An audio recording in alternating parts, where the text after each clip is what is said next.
Pittsburgh. On this picture-perfect holiday weekend, the Pirates look to continue their role. And tonight, Pittsburgh's own Neil Walker returns to the lineup. Pirates-Phillies next on FSN.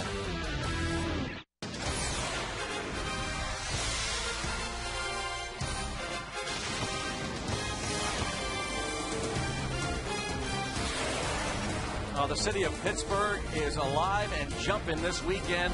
4th of July celebration, the regatta going on all weekend long, and the Pirates are taking on their cross-state rivals, the Philadelphia Phillies, in a 4-game homestand. And this is Game 3 tonight. The Bucs have won the first 2 games of this series and look to make it 3 in a row. In fact, the Pirates have won 3 in a row overall and 4 of their last 5 games. Greg Brown along with Bob Walk. And Bob, it all starts with starting pitching. You've talked about this so many times, and that will lead us right to our PNC achievement.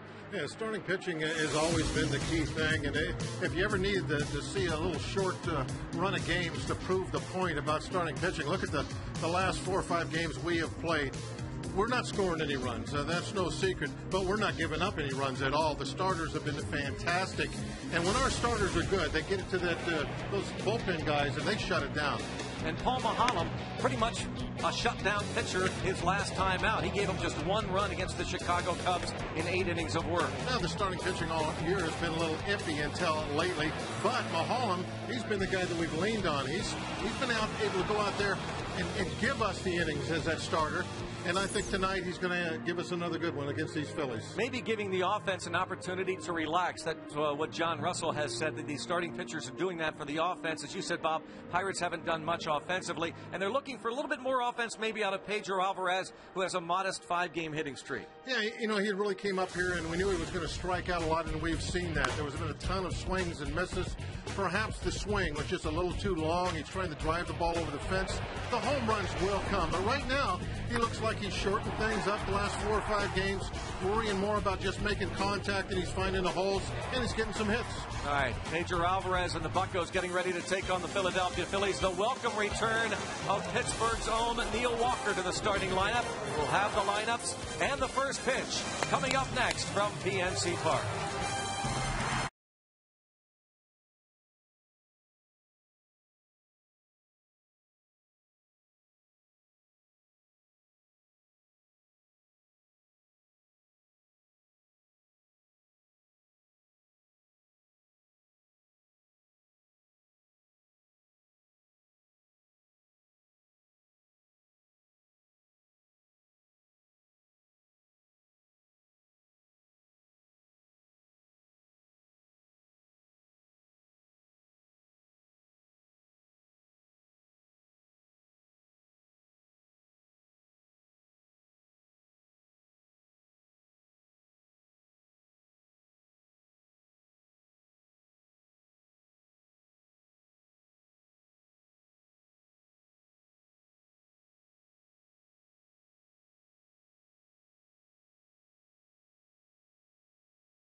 Pittsburgh is brought to you by PNC. PNC for the achiever in us all. By Barrel Automotive. Barrel.com. Definitely worth the click. And by your Toyota dealer, where quality, dependability, and good MPG all come standard. Toyota, moving forward. We are just about ready to play ball on a beautiful night in the Berg. Pirates, Phillies, Game 3 of 4.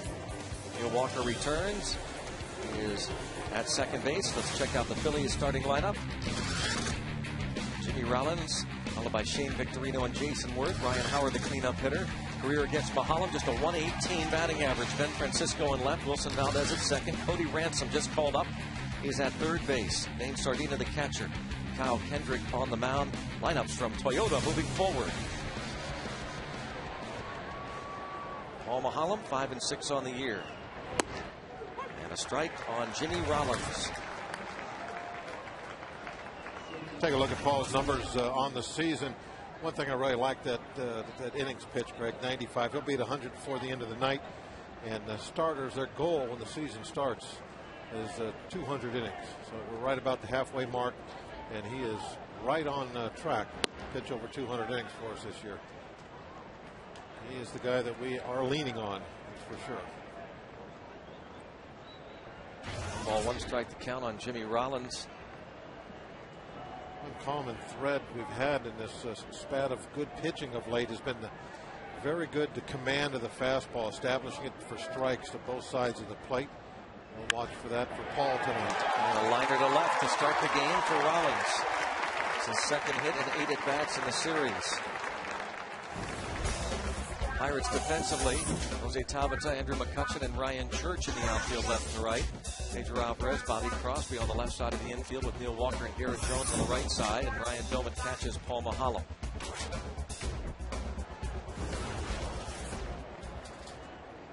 Neil Walker, after missing a week plus with a concussion, thankfully did not land on the disabled list. Shane Victorino now, who did not start against the right-hander Ohlendorf last night. He has really struggled against right-handed pitching. He's batting .321 from this side of the plate, .224 as a lefty. Kind of odd. It's almost always been switch hitters opposite of that. Their good side, almost always the left side.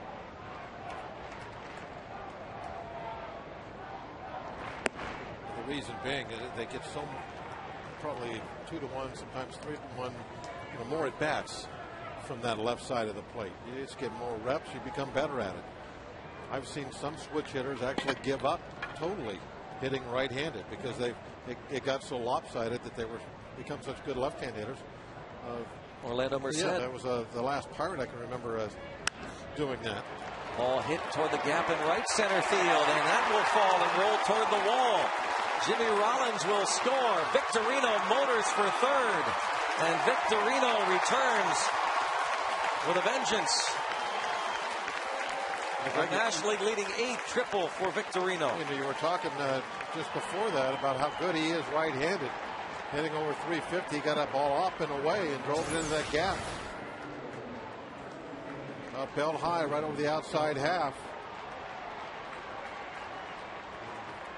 McCutcheon, who was shaded way over into left center, he could not cut the ball off when it headed toward the Heinz sign. Not only did we not stop Rollins from scoring, but Victorino was at third with nobody out. Now the batter, Jason Worth. 0 for 4 last night, 0 for 7 in the series. And the infield is back. Strike one on Jason Worth. 7 at-bats, 5 strikeouts in the series.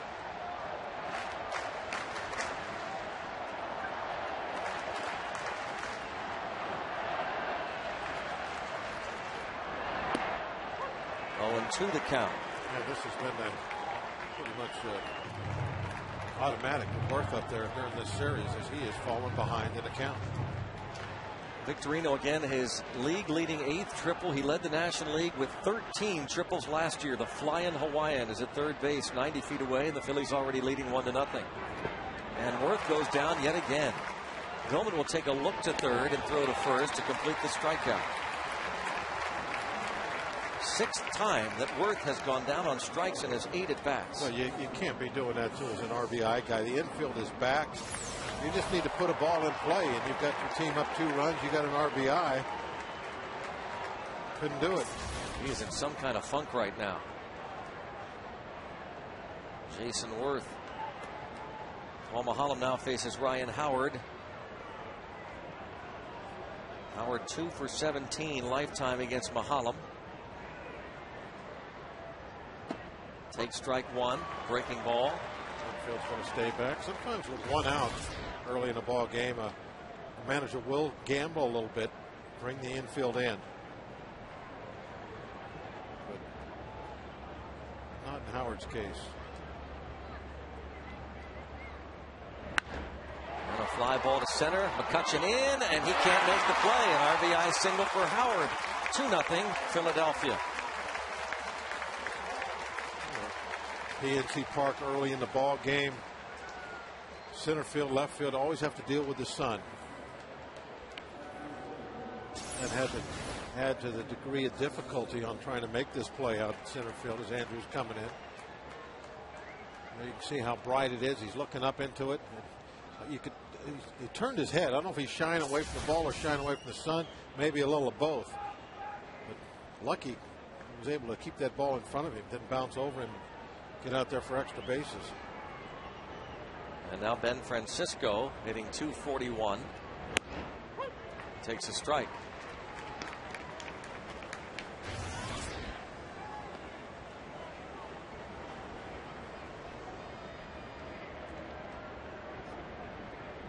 Francisco 0 for 4 last night. Starting in right field. Worth moved from right to center. Bouncing ball to Walker. There's one, and there is two. The Phillies get two against Mahalam and the Buccos. Pittsburgh will come to bat against Kyle Kendrick and the Phillies.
McCutcheon 1-2-3 in the order. Garrett Jones will be followed by Pedro Alvarez and then Ryan Doumit. Ryan Church hits 7th. Bobby Crosby last 10 games hitting .375, and then Paul Mahalam.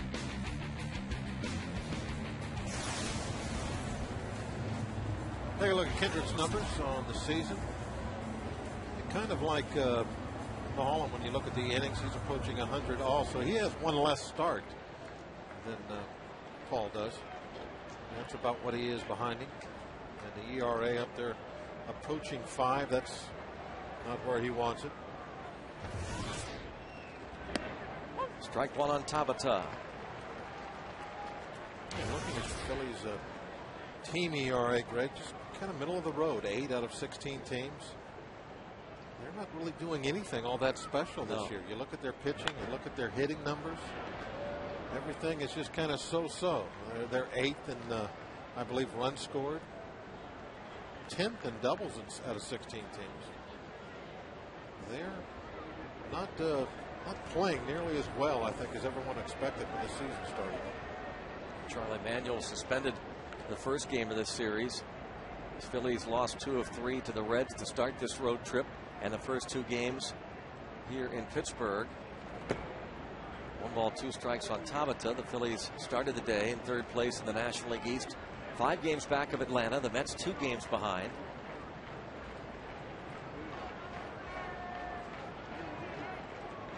Braves were 4-1 winners over Florida today.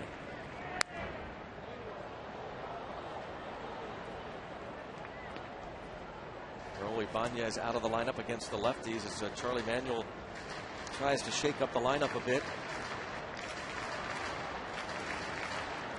They're just 4 games over 500 right now. And that's closing in on the All-Star break. I'm sure they thought they would have been much better than that. As I said, you look at the numbers overall, and that's where they should be. Ball bounced back to Kendrick to retire Tabata. Phillies defensively, Ben Francisco in left field, Shane Victorino in center, Jason Worth in right. The corners, Ransom and Howard, Valdez and Rollins up the middle, and Sardina behind the plate. Cody Ransom, you saw there, 16 errors at AAA. Lehigh Valley this year, 13 of them as a third baseman. Just to give you some perspective, 13 errors at third would lead Major League Baseball, tied with Adrian Beltre of the Boston Red Sox. That's not in as many games, and that is at the AAA level. Strike on Neil Walker.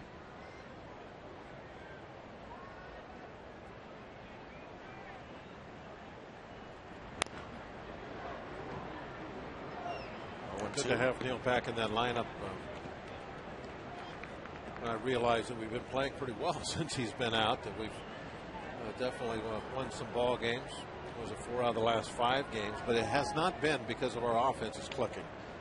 It's because the starting pitchers have been doing such a great job. And hopefully Neil will get our offense going, kind of complement some of that good pitching. The injury occurred while the Pirates were in Oakland. That series against the A's on the most recent road trip. The ball popped up and he collides with Ryan Church. Suffered a concussion, was out for a time before being helped off the field. That occurred last Friday night, a week ago last night, and just missing. 1 ball, 2 strikes on Walker.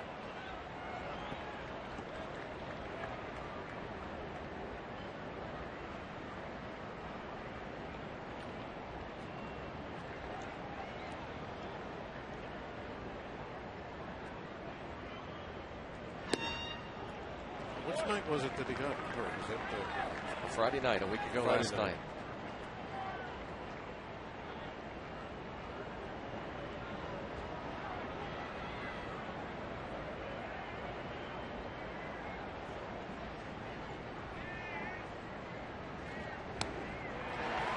Kendrick strikes out Walker, 2 down. Down on strikes here, but looking back at even though we've played well, we've scored 3 runs only 1 time in that stretch, even though we've been winning ball games. And I think it's definitely part of the reason that the offense hasn't really been doing a whole lot. But you need all of your parts, and he is going to be one of those big parts for quite some time. They're all together now, right up there at the top of the lineup. Tabata, there's maybe the most important of all of them, Andrew McCutcheon. 2 for 3 last night. Batting average up above 300 again. Kendrick. When they announce the All-Star selections, that's tomorrow? I believe so. Yep, tomorrow night. Who will it be? I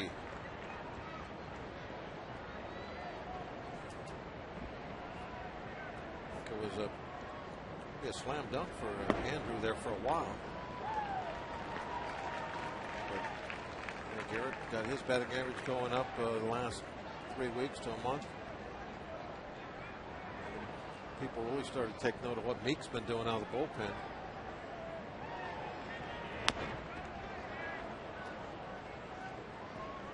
But you know, Andrew opens a lot of eyes when you watch him play.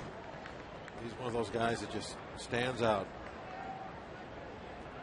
And the manager of the National League squad, Charlie Manuel. His 3rd tour of duty in a row. Back-to-back National League champions. World Series winners 2 years ago. Second in a row. I got ahead of myself.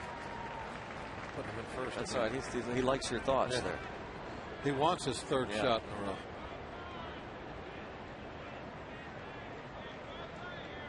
Some of his stars are out, of course. Ball bounced to the shortstop, Rollins. Retires McCutcheon on a routine ground ball. 1-2-3. The Bucks retired after 1-2-0 Phillies.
Francisco in the 6th inning with 2 on and 2 outs, and the Pirates leading 2-0.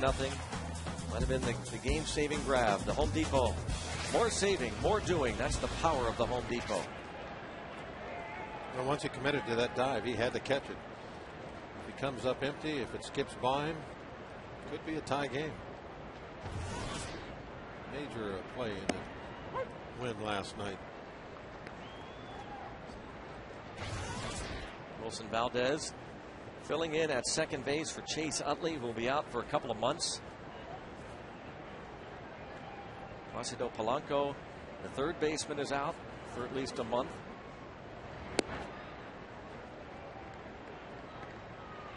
Ball to strike on Valdez.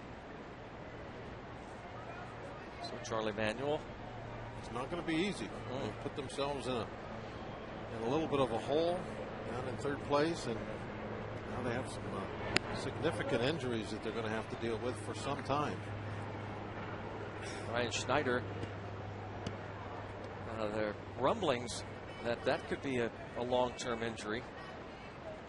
He was injured the other night, first game of the series, on a foul tip, hyperextended left thumb. Now Valdez ahead of the count, 3-1. 2 for 3 last night, and 3 for 6 in the series. A well-traveled veteran Wilson Valdez, known more for his glove over the years, but he's provided the Phillies with some offensive punch. Go back to that game on Thursday night. Brian Schneider was hurt on this foul tip from Andy LaRoche. Yeah, that ball hit right down off the bat onto the thumb.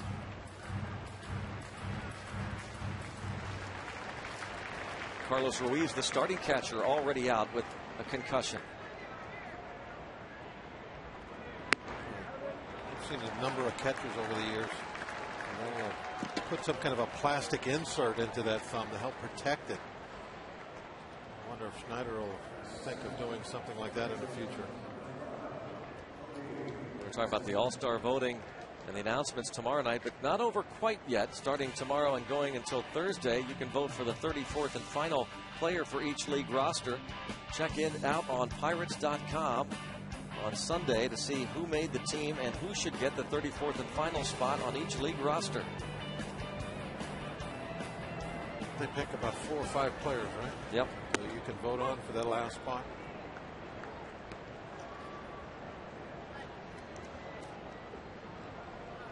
Who was it? The Phillies got somebody. Was it Victorino got voted in? I think you're right. He was one of those guys that, and they may have had a big PR thing where he was going door to door in Philadelphia trying to drum up votes. Remember that.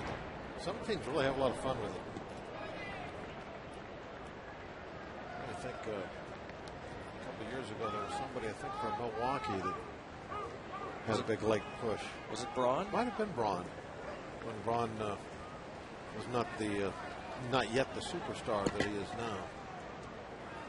That's a fun little deal that whoever came up with that adds a little spice to things.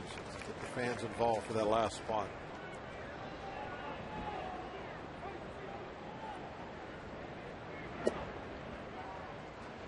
Now a ball and 2 strikes on Cody Ransom.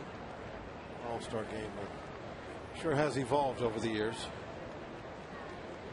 from just a game to bigger than life 3-day event.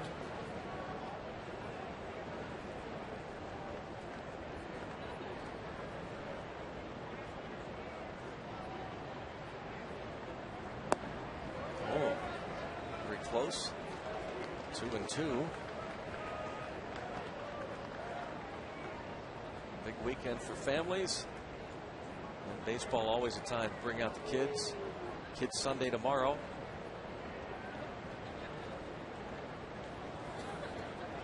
Family fun zone out on Federal Street before the game. Kids run the bases after the ball game. See that chicken wing? Ooh, there it goes. Alvarez has 1 play.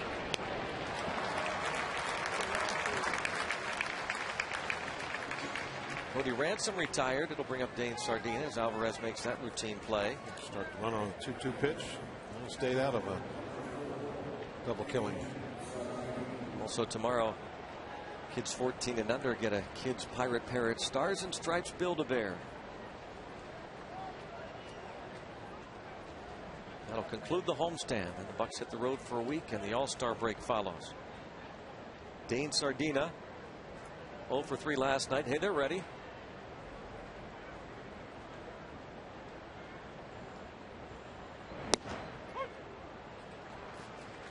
Fireworks night tonight after this game, and come on out to the ballpark tomorrow and enjoy all the festivities after the game around the North Shore and at the Point. Fireworks to cap it all off.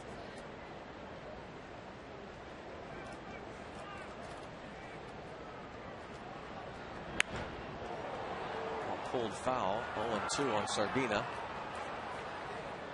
Well, there are a bunch of Philly fans here, no question about that. They've made some noise. Well, red shirts everywhere. Yeah, and they are seeing, some maybe for the first time, what an awesome city we have on the other side of the state.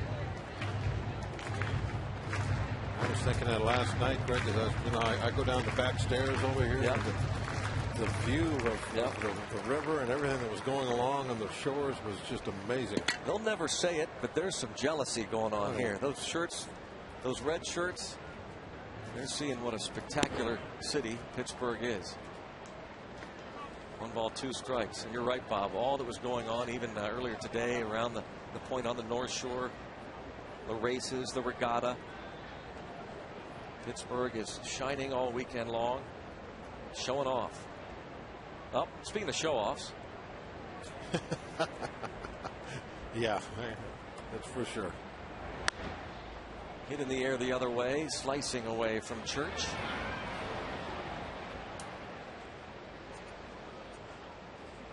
There are the speedboat races going on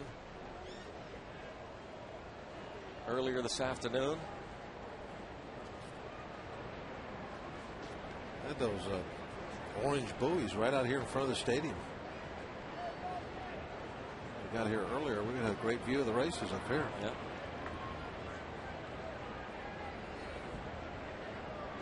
One, 2 count on Sardina, and 2-2. I remember the old days being inside Three Rivers, and you would hear them going by. We had no chance ever seeing them. But here at the jewel of all of baseball, got a great view of everything going on inside and outside the ballpark.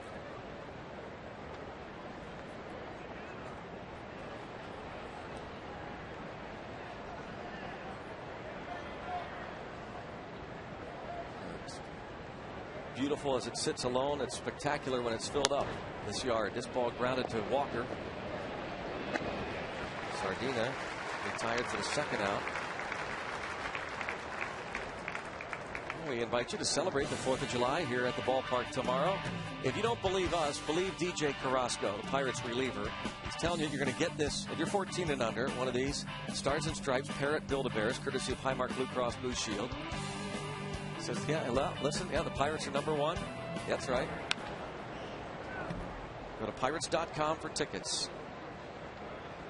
Stars and Stripes Parrot Build-A-Bears, courtesy of Highmark Blue Cross Blue Shield. Oh, he's got the silly string out. Can't mess with him when he has that. He even has the alternate caps that are being worn throughout Major League Baseball this weekend. The Stars and Stripes caps. Ground ball by the pitcher, Kendrick. Crosby throws on to first. Leadoff walk does not hurt Mahalam. 2-0 Philadelphia after 1.5.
On pitching ahead in the count.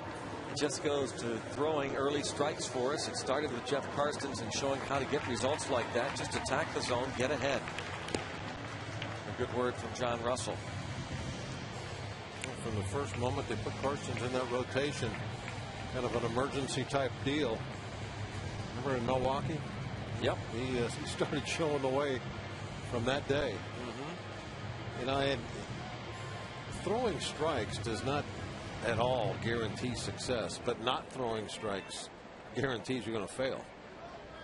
And so, you know, everybody has to give yourself a chance. Yeah, you got to go with the hitters. You got to find out, are you good enough or not? Can't have any regrets if you find yourself out of the game, that you never gave yourself a chance because you never were aggressive to the strike zone.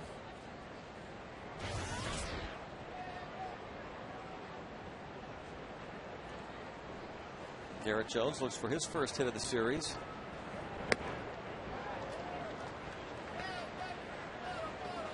And behind 0-2. Garrett had gotten up there almost to 290. They're pretty high, starting to fall back now a little bit.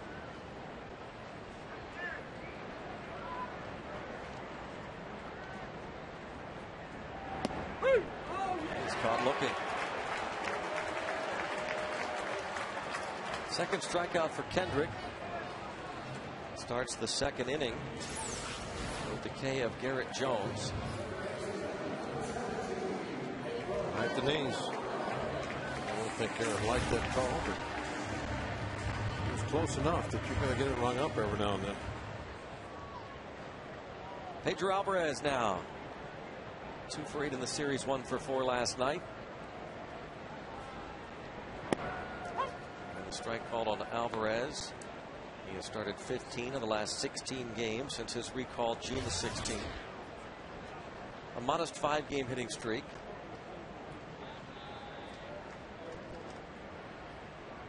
When will the first home run come for Pedro Alvarez? And is he pressing to get that? This is his 17th major league game. He has 9 hits in 54 at bats, 4 walks, 25 strikeouts. For some, it takes a while to get that first big league dinger. Hitting coach Don Long looking at some notes. Willie Stargell, to give you some comparison, didn't hit his first major league home run until his 58th at bat in the big leagues back on May the 8th, 1963. Hit it off Lindy McDaniel, the Chicago Cubs. For Alvarez, this is 55th major league at bat. He has 3 doubles. He's driven in 6, and they are standing anywhere they can find a location. The Allegheny General Rotunda. Hit this hard the other way. Francisco back and gone. Opposite field home run. His first in the big leagues for Pedro Alvarez.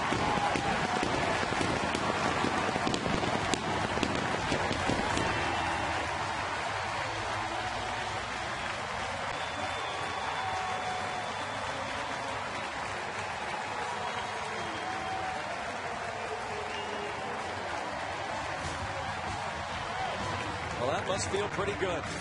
Craig, there'll be somebody 40 years from now saying, heck, it took Pedro Alvarez 55 at bats before he hit his first home run off Kyle Kendrick. Let's hope that that's the type of career he's got ahead of him. And maybe that's going to break the ice.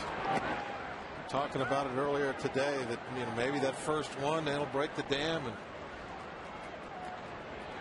they'll start coming with some kind of regularity, because it would be great to get a nice power presence in the middle of that lineup. Go with Garrett Jones. Ball hit in the air to left. Francisco will have room to make this play.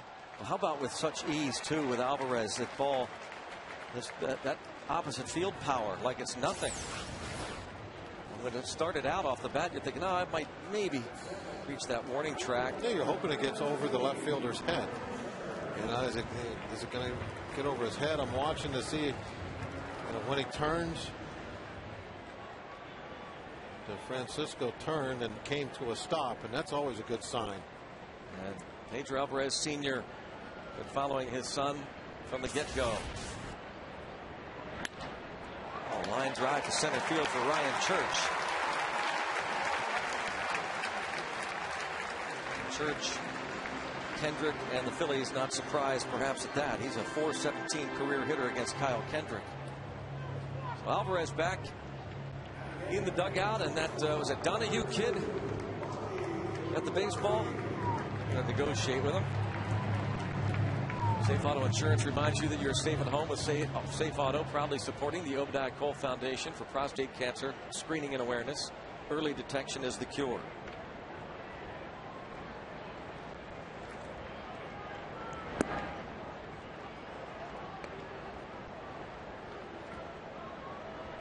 Bobby Crosby, 1 for 5 in the series. Talking about the way he just put a nice easy swing on it, just kind of flicked it out the opposite direction, showing the kind of power he has. Really kind of shows that he doesn't need a big long swing to generate some power.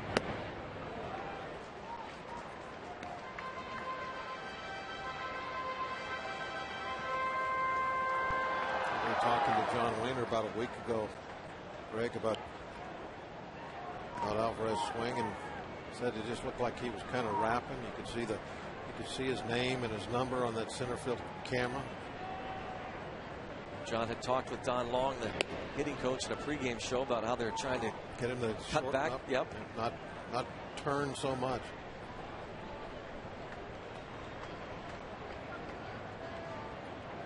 Because he certainly doesn't need to bring the bat from so far back to get bat speed.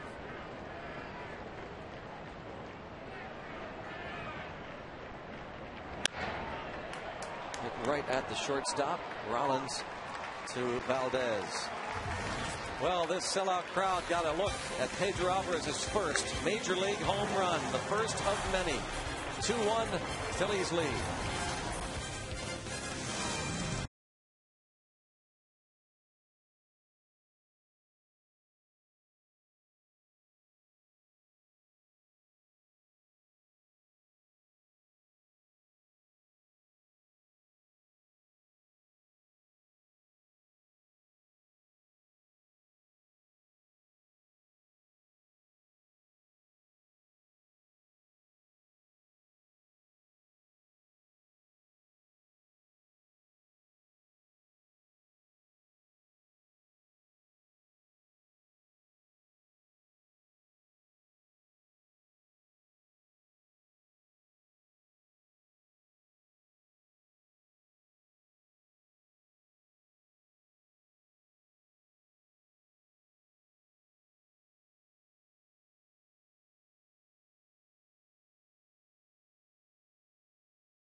Makes it a 2-1 ball game. Back to the top of the order for the Phils. What a feeling, huh? Going to do it in front of the home folks. Big crowd. You know, he can't be, you know, publicly admitting that, you know, he's kind of pressing a little bit, that he was looking to come up here and hit some home runs, but privately he just took a big sigh of relief.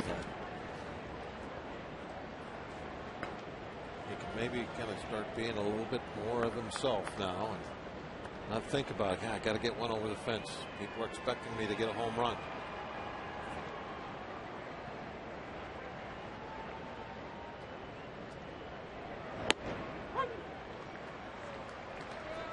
One count on Rollins. Singleton scored on the Victorino triple. 4 for 17 now in his career against Mahalam. 2 different stints on the disabled list for Rollins.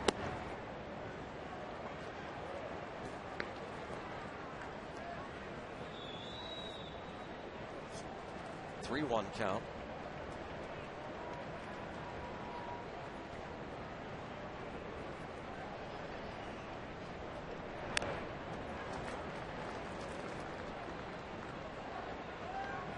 Full as Mahalam looks to put a 0 up there on the board after his team scored him 1, or at least Alvarez did, and a win would get him back to 500. 6-6. Victorino awaits.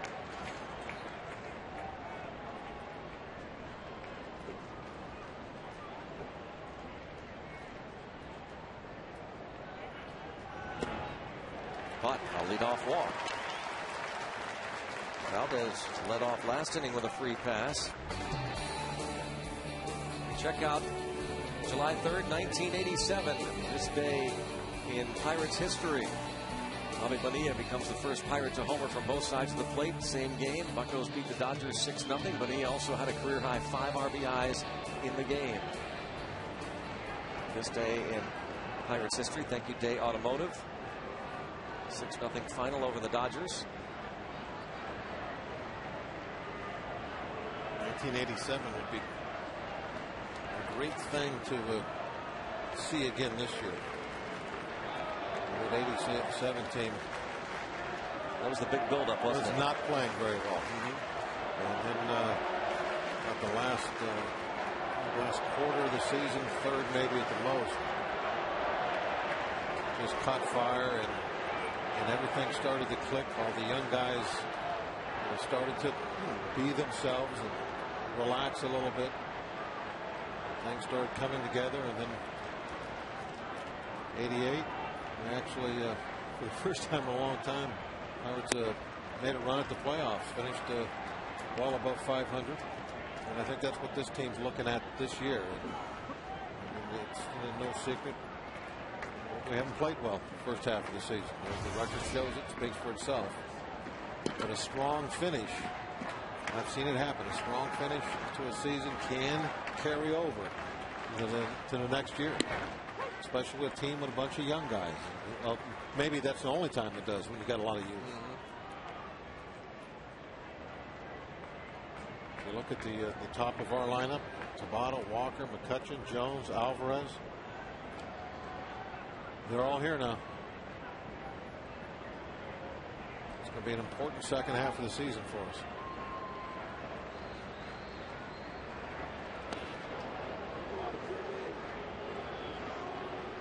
Rollins in limited action this year, 2 for 2. Yet they all are here now. That is true.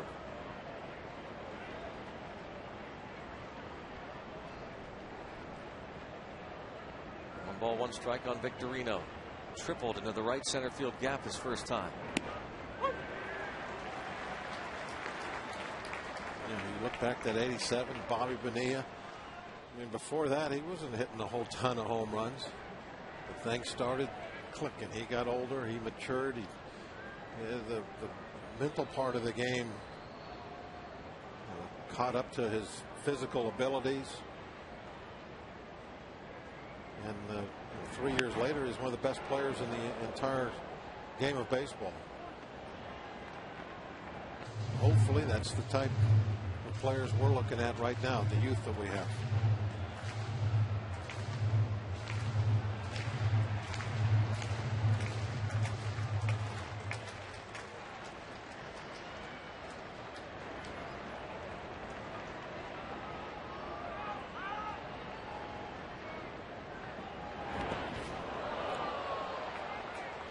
Victorino hit by the pitch or not?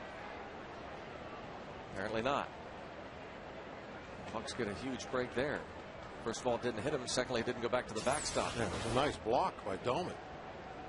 It's a very tough one. He got out there and got both knees into the dirt. Ball came up, hit him right in the middle of the chest protector. And you put down breaking ball, you have to assume that, okay, good chance this ball's going to bounce. And you almost have to start down before you even know it's going to hit the dirt. And a shot past Alvarez, putting runners at first and second. He just got a piece of that. 2 on with no one out.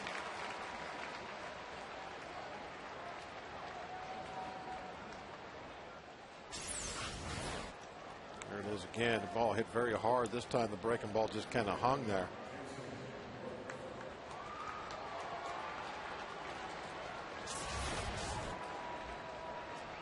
Victorino aboard. Tips off the glove. Base hit for Victorino. The batter, Jason Worth. And Worth has been falling behind. I wonder if he'll try and change his approach and maybe go after a first pitch. No, he doesn't. And he falls behind. Likes to see pitches, but if they're always in the strike zone, man, that makes it tough on you.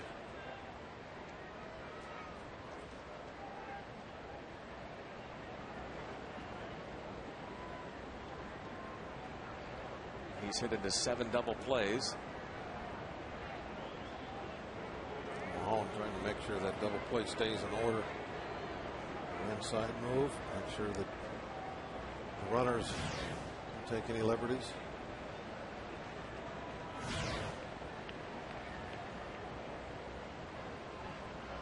Wilson Valdez has hit it to 12. He leads the team.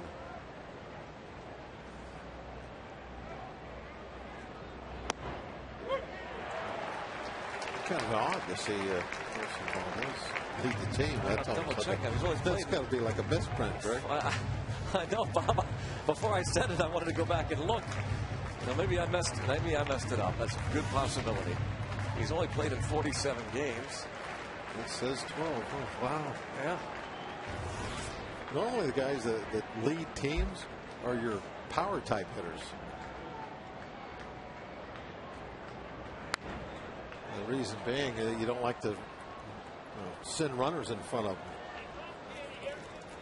You're waiting for that 3-run home run.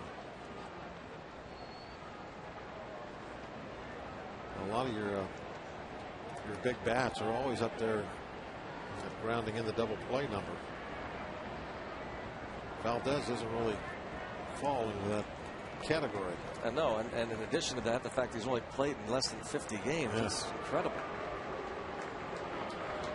I want to start moving some runners in front of him. A little hit and run here and there. See if Mahalam can get a ground ball right now. Worth stays alive, but he is in some kind of funk. You just see that during the first 3 games now of this series.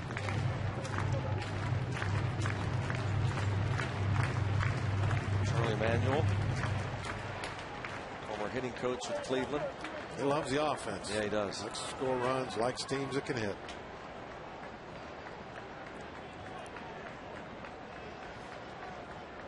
Will Thompson, hitting coach.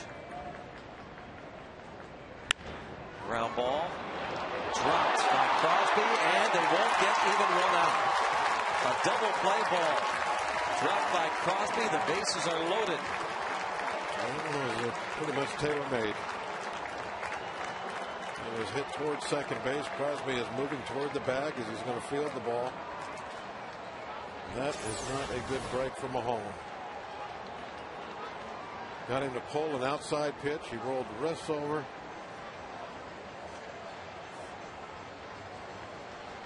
I mean, that's just classic work by Mahalam. Got that outside fastball, and Worth tries to pull it and put it right on the ground for a double play. Crosby charged with his 8th error of the season, and that was a big one. One of the reasons it's so big is the big man stepping in the box right now. Joe Kerrigan pays Mahalam a visit. Howard singled in a run in the first. Just his 3rd hit in 18 career at-bats against Mahalam. At third base, Rollins, he walked. Victorino at second. And Worth hit the ground ball to Crosby. He reaches. Ball 1.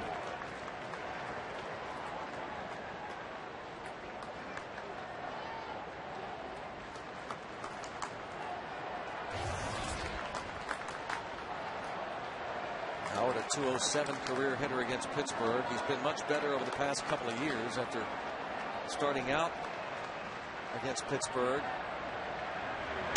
His first 25 games, hitting only just .121 against the Bucks.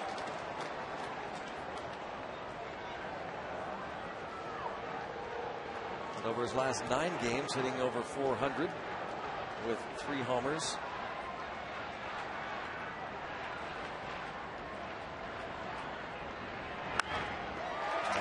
To center field. Rollins scores. Victorino will score. Headed to third base. Worth. Still nobody out. And the Phillies lead 4-1. Well, not the hardest ball that Howard has ever hit in his life, but it was effective. That makes that error really hurt.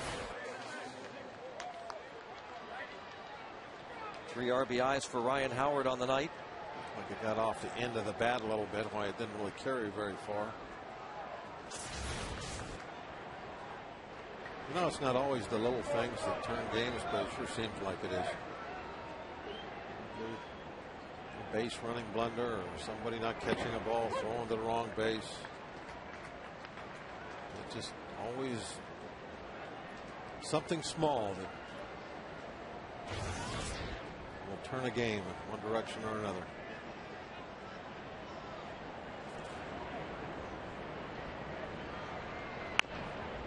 Chop to Alvarez. One. Oh, man, what a great try by Jones. They almost got the double play, despite the throw in the dirt. It was very close. I half expected an out call at first. That was a great pick. Not a double play ball. I mean, this is just chopped to third. Alvarez well in on the grass making this play.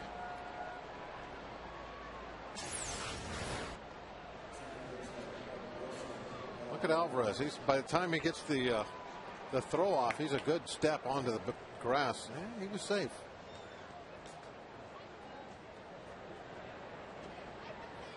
Beautiful pick.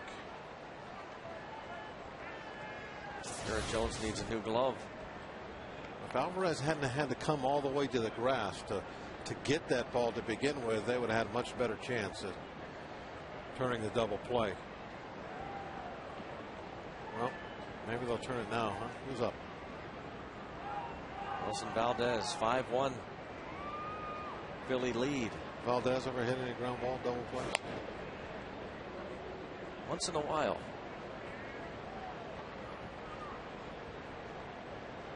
Well, you got to start the runner, don't you? Hit and run with Valdez up there. Yeah, you were suggesting might be an option.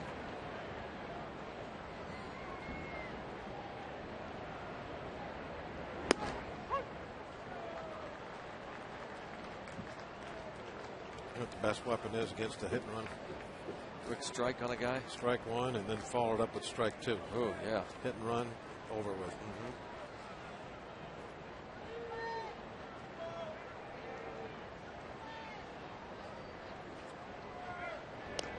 Dawned on me one day. Always worried about hitting and runs. Oh, I hope they don't hit and run here. You know, I want this double play. And I thought, well, you know what? If I throw strike one and they don't hit and run on the first pitch, they're probably not going to hit and run on 0-1. And I know they're not going to hit and run once I get to 2 strikes. So it's like a little light bulb went off. Hey, go 0-1, then 0-2, then you don't have to worry about it. Just like Mulholland was done. Now he didn't have to worry about hit and run.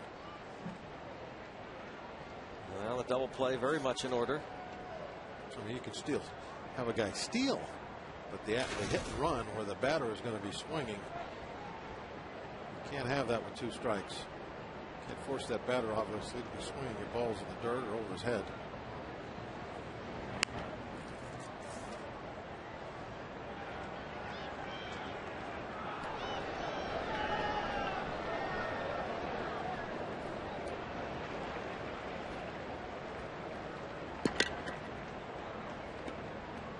Nice looking jersey.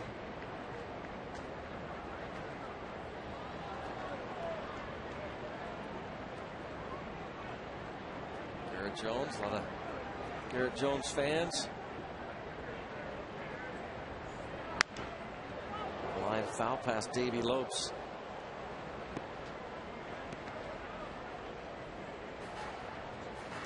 I know they're auctioning off these special Stars and Stripes caps, all these major league teams this weekend. The American flag etched into the team's logo.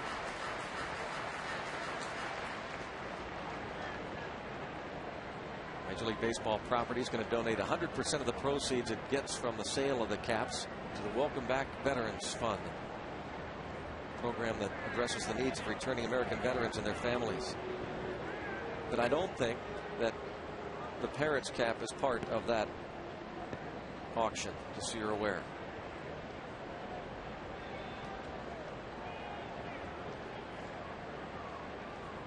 I don't think that one would bring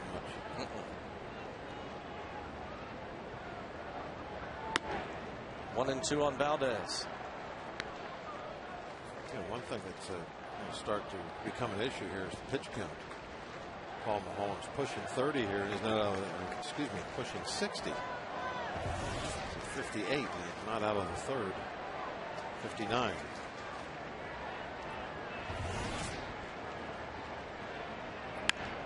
Liner to left.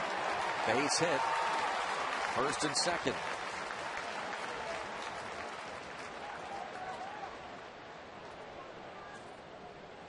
Register your team now for the 8th annual Kickball for Hope, Saturday, August 14th at Mellon Park. This annual adult co-ed kickball tournament raises money for Girls Hope and Pump.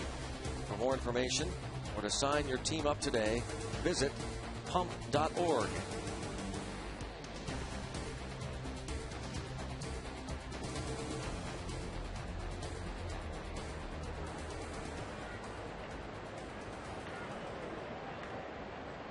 Cody Ransom grounded out in the second.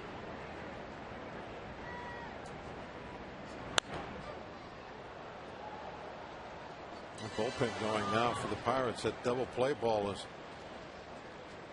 now putting Paul in jeopardy of coming out of the ball game. The double play ball that he did not get.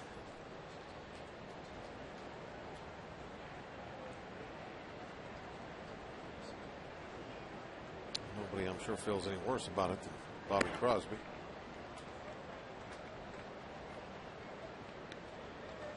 One ball, one strike now on Ransom. Justin Thomas loosens in the bullpen.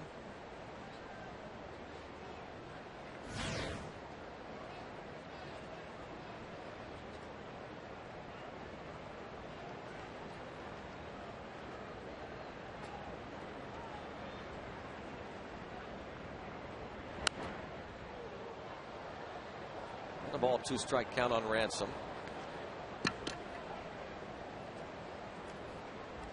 Contract purchase today from AAA Lehigh Valley, hitting .238 with 16 homers and 51 RBIs. Where's that at, Greg? Lehigh Valley. By Allentown.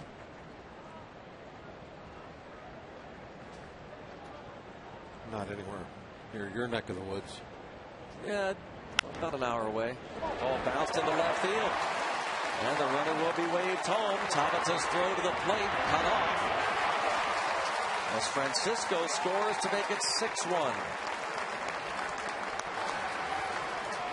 It looked like it was a strong throw, but it was tailing off line. The ball was going to end up being about 7 or 8 feet wide of the plate. Well, there's the ground ball that he's wanting, but boy, this is not in a good spot. Right in the hole. Could have had that either way, just a little bit. Might have had the double play. Saw that ball start tailing. Here's the strong throw, but there's a little side spin on it. Ball starts taking off. See Doman moving way off to his left. Give you an idea where that ball was going to end up if it wasn't cut. Dean Sardina is the 8th man to hit in the inning. And he lines it to right. And Church misplays it badly. Valdez scores. Ransom held at third. And Mahalam, though he did walk the first man of the inning, he's not getting any breaks. No, he's not getting a lot of help out there tonight.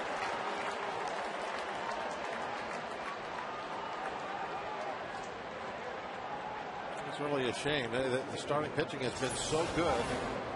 And Paul coming off that great start. Really thought that he was going to go out there and shut down the Phillies, who are sputtering right now, their offense. But the defense has not been up to snuff. Phillies have hit around. Pitcher Kyle Kendrick with the infield in. Bounces it to Alvarez.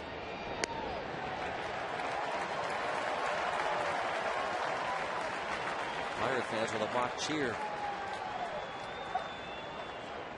Ransom at third base.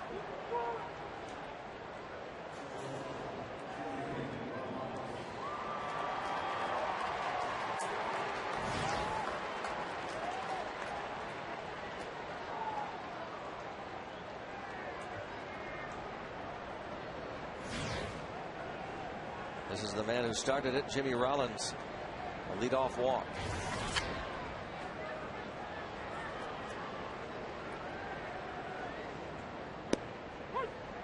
Bob, you're talking about the little things and how often they lead to big things in baseball. It just seems like those leadoff walks. And you almost have to kind of dissect the game going back through the play-by-play to to really see the effect that they had. And a lot of times, final scores, they're one way or another, 4 or 5 runs, and you think, well, that one really wasn't all that close tonight. But if you do go back through a game, it might be the 3rd inning, might be the 5th, but there's almost always some little something that went a certain direction. As I said, it could be thrown to a wrong base, a leadoff walk by a pitcher, maybe a pass ball, wild pitch, something like that. Tough play. Oh, man, what a play Alvarez made. Excellent. Pedro Alvarez, a fabulous play to retire Jimmy Rollins and end the 3rd inning. The big man with a bare hand, and he retires Rollins. But the Phillies score 5, lead 7-1.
The 3rd inning, and the Bucks trail 6 by 6 runs.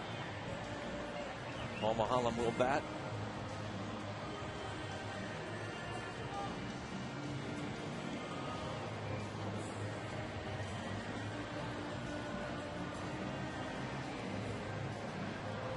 Paul feeling real happy right now. It was a similar game back last year in New York. Things didn't go very well for Paul. He was allowed to hit, and he hit one out. Remember that? Yep. His only career home run. The only thing that went right for him that day. Fly ball to center. Victorino. Time for the AGH Sports Injury Update. Steve Pierce having some issues with patella tendonitis. MRI last night showed that. He is going to return to Pittsburgh and is going to be re-examined by Dr. Patrick DeMeo. His rehab assignment has ended.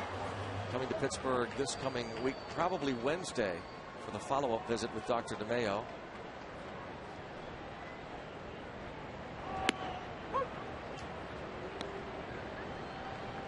Tonight's injury update brought to you by Allegheny General Hospital Sports Medicine, official medical provider of the Pittsburgh Pirates.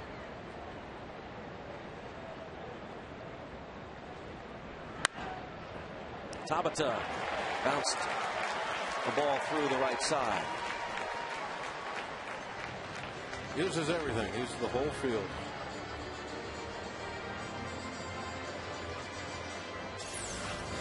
I really love his at-bats, the way he'll go up there and not panic, take some pitches, and he falls behind, no big deal, and spray the ball everywhere. A lot of people expect him to use that strength and perhaps add a little power to his game maybe by next season.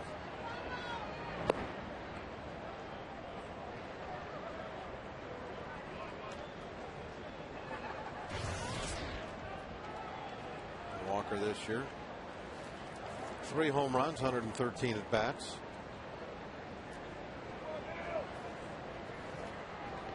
Probably be adding a little power to his game, although for a second baseman, not bad the way it is.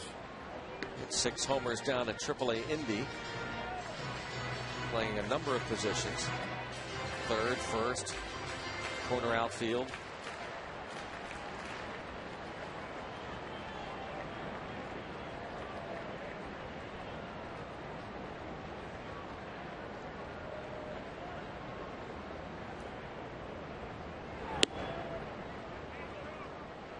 John Russell definitely going to be happy to have him back in that lineup. He was quite an asset after being called up from AAA.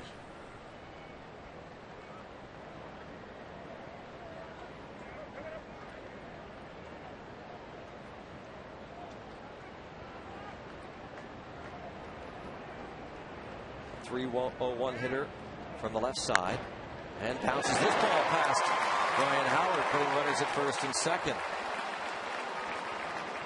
Greg, we have an opportunity, walking through the press boxes and the media rooms throughout the league, throughout baseball, and right away, doing scouts and other announcers, when the very first game Walker was up, they started talking about how, boy, he really changes the look of your lineup.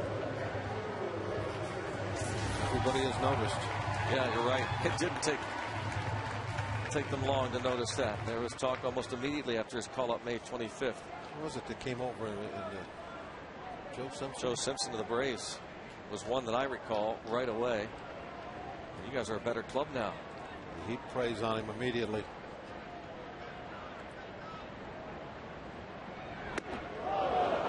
Chin music for McCutcheon. See if the Pirates can get 1 or 2 here.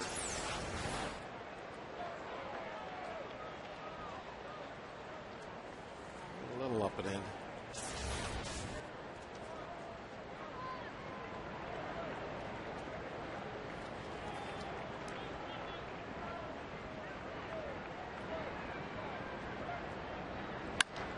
Bounce to short. The second for 1. Double play. Phillies turn a DP. And that is 3 outs. So many of the Phillies unaware of it. They're about half and half there, I think. Yeah, some realized there were 3 outs, others didn't. But that is it. The DP ends the bottom of the third, 7-1 Philadelphia.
League leaders in triples. Victorino with 8 already this season. 2 up on Stephen Drew and Jose Reyes.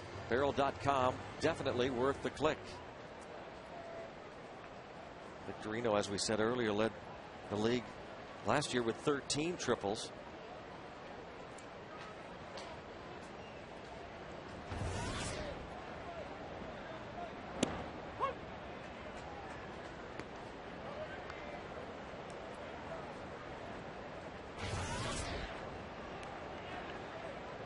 From Wailuki, Hawaii, a Rule 5 pick.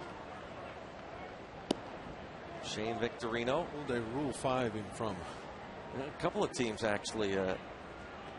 Padres got him from the Dodgers initially in December of '02.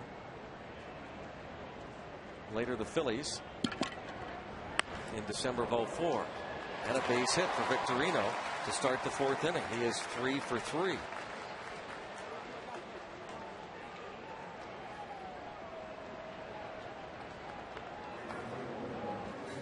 Victorino also with 17 steals and 19 tries this year. You know, that double flat helmet that he wears doesn't really look that bad. Isn't it? That's got to be different than the one that they were making the minor leaguers wear this year in spring training. That looked like what was the Flintstones? The Great Kazoo? Yeah. It was an ugly, big thing, and all the minor leaguers had to wear that no matter where we went. Other teams. But the one that Victorino wears, it's not bad. It's basically the same helmet that the other guys have on. It's just got 2 flaps. There you go.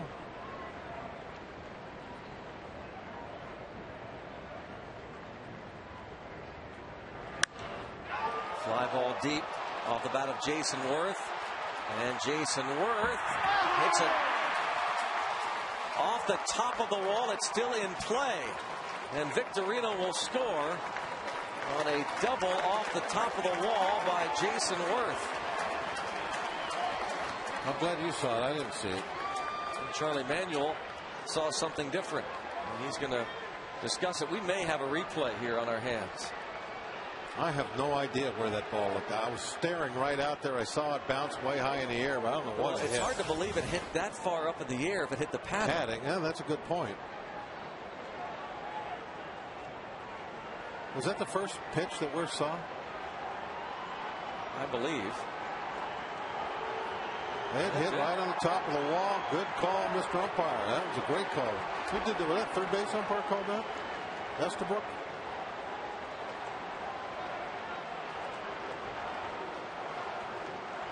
Charlie Manuel wants them all to confer and discuss whether they do need to. They hit right there on top of the fence. You can see it.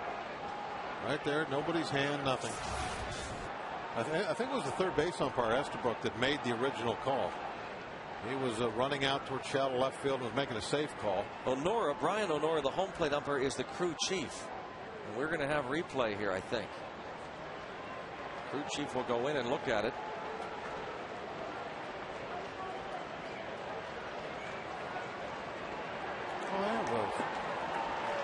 Nice hats too, see that?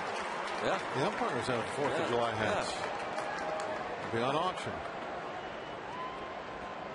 We'll go and look at the replays back in a New York office. So what is available to review? The rules. It's used to determine fair or foul, fan of interference, or ball leaving the playing field. Managers can't demand a replay review. Decision to reverse a call made by the crew chief. That's Brian Onora. And after review, crew chief will return to the field. He'll signal the final call, and if necessary, reposition any runners. The decision made by that crew chief is final, cannot be argued or protested by either team. So I agree with all, but the bottom one though says it cannot be argued. You're going to see it again hit the top of the wall. Right there off the top of the wall. I think it can be argued, Greg. It's just that after you're done arguing, you'll be in the clubhouse. you'll be thrown out of the game. Sure, you can argue anything. Yeah, you can argue it if you want. They can't tell you can't argue. Right. It's just there will be a problem afterwards. I think that's our best shot of it right there. You can see the ball come down. It's a little screen, but it's definitely hitting the top of the fence. And then bouncing straight up into the wall. There's a metal bar right behind the padding. And I think it caught a lot of that metal bar is why it bounced so high. Brian Honora comes out, indicates safe. We've got it right. Can't argue. Charlie Manuel won't. There'll be an RBI double by Jason Worth off the top of the wall in left center. I think you're right, Bob. I think that was the first pitch, though. Worth decided to get aggressive. Yeah, got aggressive. They're all throwing these first pitch strikes. He was falling behind. He went up there swinging and got a hold of one nice. Well, unfortunately for Paul Mahalam, it's another early exit after coming off that fine start against the Chicago Cubs. John Russell will go to the bullpen here in the 4th inning. And Mahalam will leave trailing 8-1. It's the Columbia Gas 8-1-1 call to the pen.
Trailing 8-1. Nobody out here in the 4th inning, and Justin Thomas. Just a couple of games so far. A couple of rough games. Opponent batting average 444. We'll work on that this evening. By the way, the Gypsies have informed us that was the second pitch that Worth hit off the top of the fence. But he swung at the first pitch, right? Yeah, he definitely had a different plan of action that time.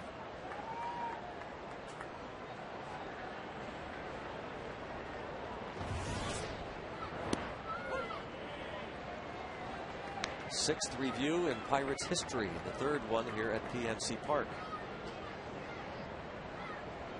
Nice, quick. They haven't figured out. Yep. It'd take that long. Pop up. Alvarez in fair territory makes the catch. I think the umpire that makes the right call on that gets a little bonus. The pay packet. You think so? Yeah, I think it should be. How good they must feel too, by the way, when they go down in that little tunnel. Oh, yeah, and they're reviewing it. Okay, come on. Yeah. Oh, we got it. Let's go. They love when they come out. Yep.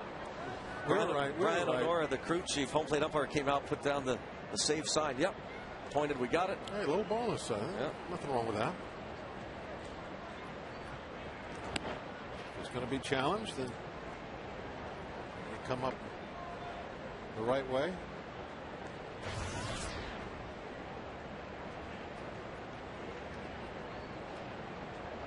Brian Honora to talk to Justin Thomas about something. Yeah. Something about the baseballs. Did he go to his mouth and then not wipe, perhaps? Yeah, he might be giving him a warning.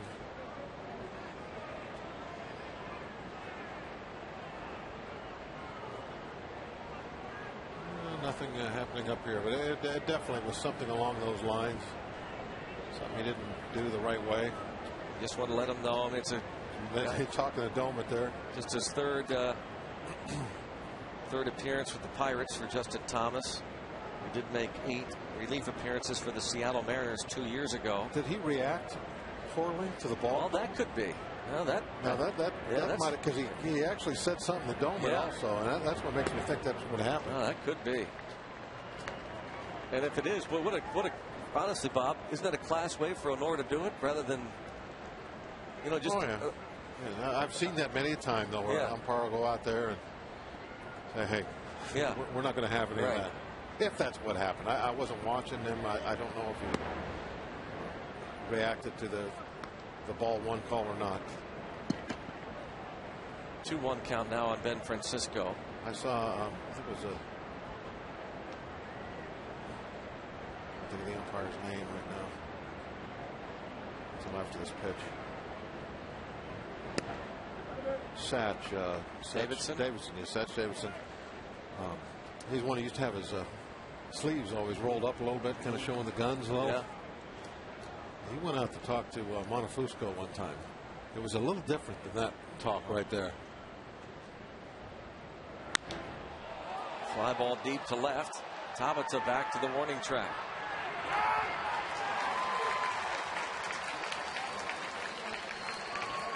Check out the AT&T trivia question, AT&T mobility. What could this one be about?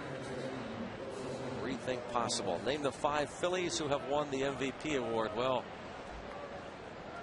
Lowell McDonald and Pete Toma are giving us a big hint there. Giving us one. Showing Ryan Howard, so we'll take that one. The other easy one I think would be Mike Schmidt, right? Yes, he's the other. By the way, Satch. You say it was a little different. Yeah, reaction. he went out and went nose to nose with him. John never said a word. He just sat there and what could he say? And Satch just aired him out, turned around, went right back behind the dish and said, "All right, play ball." And no more questioning anything. The umpires that carried themselves a little differently back in the old days. Justin Thomas, his PNC Park debut, retires the 3 batters he faces. Pirates face an uphill climb, down 8-1.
Honora is doing Doma a favor.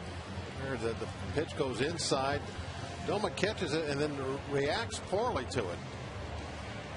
Like he might have hurt that something. One hurt. You can see is it like he wincing a bit. Yeah, and then that's when Honora sees it, and now he's going to go out and kill the clock a little bit, give Doma a little time.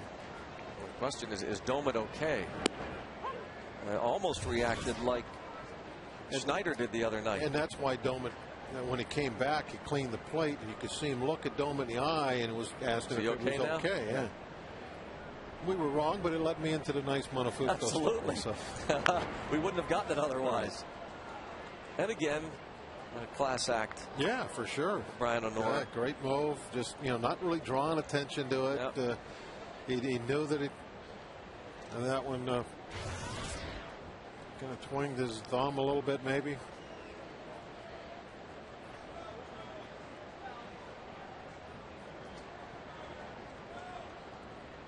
You're saying that umpires are different in this. I believe so. I think it happened when the umpires union was broke. They lost a lot of their power. I mean, I don't know any other way to say it.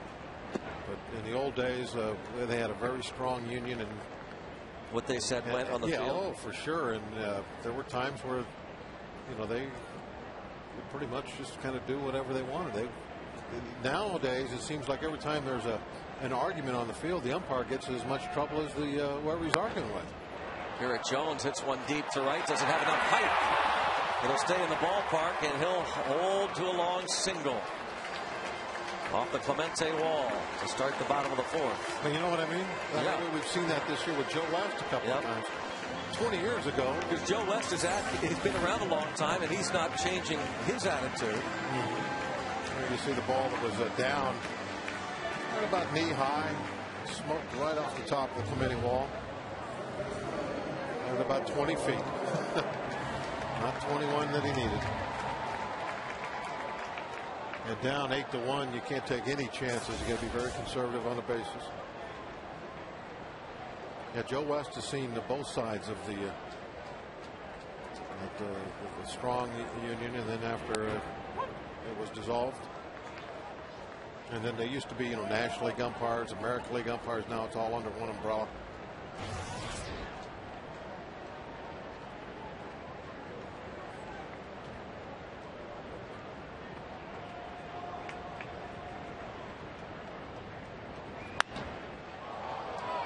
Pop up, left field, Victorino in left center. Alvarez, his first at bat, provided us with tonight's Coors Light cold hard blast. He came to the plate with one out, nobody on in the second, facing Kyle Kendrick, and this is his first career Major League home run. Cold hard blast brought to you by Coors Light, the world's most refreshing beer.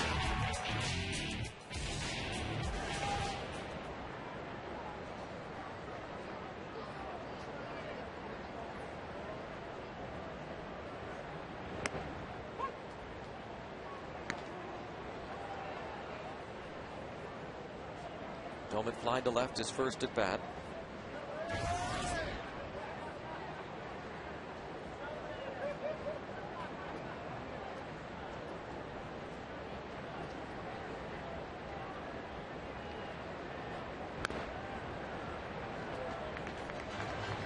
Finds himself in the hole, 0-2. Paul Maholm, not a good night. 3+ innings, 10 hits, 8 runs, 7 of them earned, a couple of walks, and a strikeout.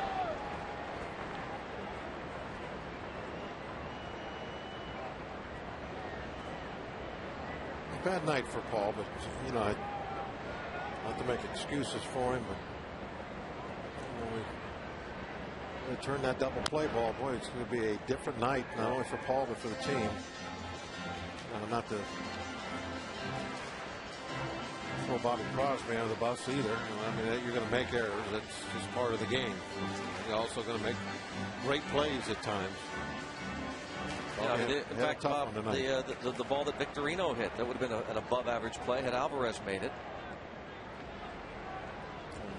Church lost a line drive, got over his head in right field. That could have been, maybe should have been an out. But you're going to have those type of games, and what are you going to do? You can't cry about it. Just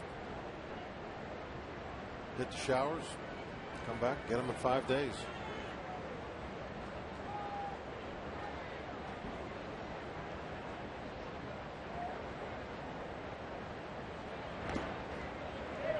2-2 count on Domet. Because there will be days where you're out there pitching and you feel like you're on a team of Gold Glovers. Everybody is making plays all over the place.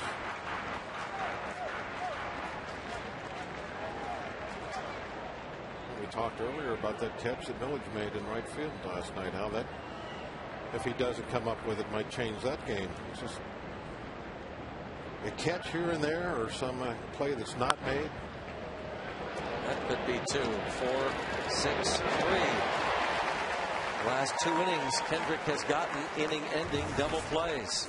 Through 4, 8-1 Philadelphia.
He's been banged up, taking some shots. Last night, a number of foul balls off the mask. He's had problems with this before, a little concussion action. Look at his reaction to that one. But he's had some symptoms where he's had to miss time in the past because of those foul tips. And he did take 3 good ones last night.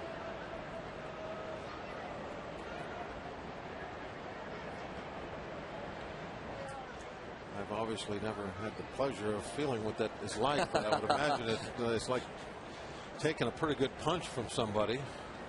Maybe, you know, with a nice big boxing glove on, but still a pretty good shot to the head every time. They're padded, but doesn't absorb the whole blow, that's for sure. You can see the head shake and jar backwards as that ball hits the mask.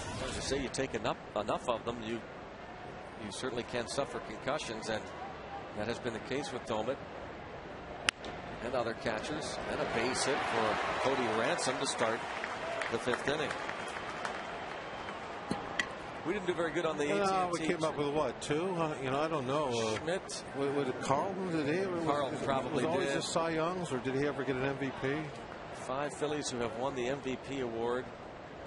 Oh, we're going to be kicking ourselves on this one. Rollins, okay, you know, I should have got that. I thought about Rollins. I wouldn't have got the other 2, though. Chuck Klein, Jim Constanti, Mike Schmidt won 3 of them. Rollins won it in 07. Ryan Howard won it in 2006. I don't know why I didn't say Rollins. It popped into my mind. I was thinking, yeah, I think he did. And you got to go with your instincts.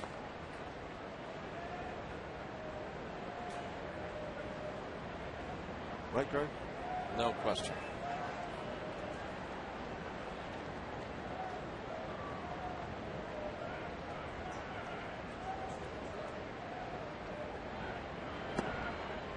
One ball, one strike on Dane Sardina.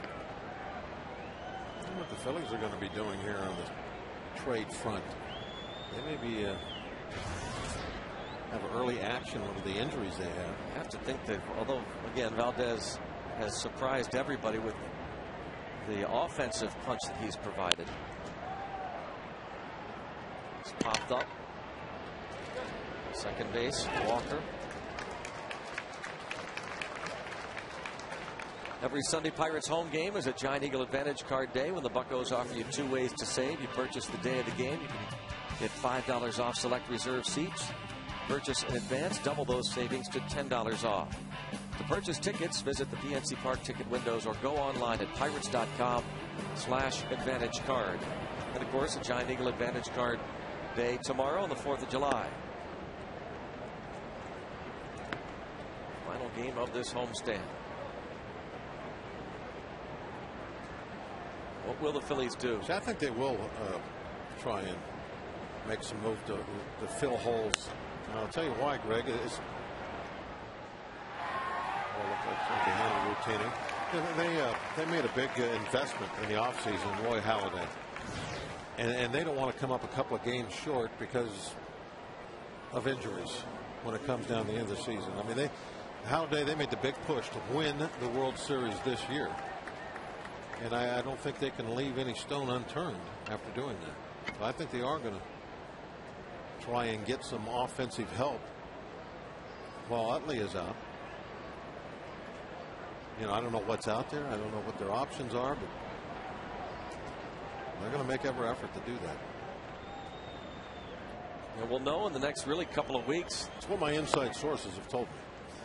Well, we'll see if you've got good sources, Mr. Gammons.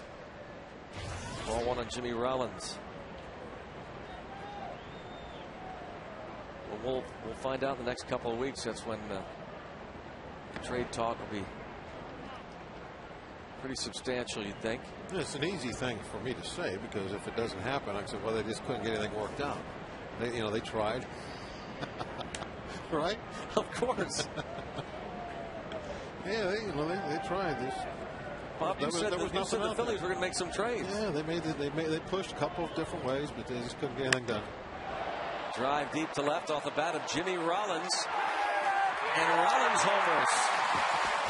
Number 4 on the year for Rollins, and the Phillies start to pull away big time now, leading it 10-1. Not much happening first couple nights with those bats. A lot of big name bats in there. Rollins, of course, one of those. We just talked about his MVP.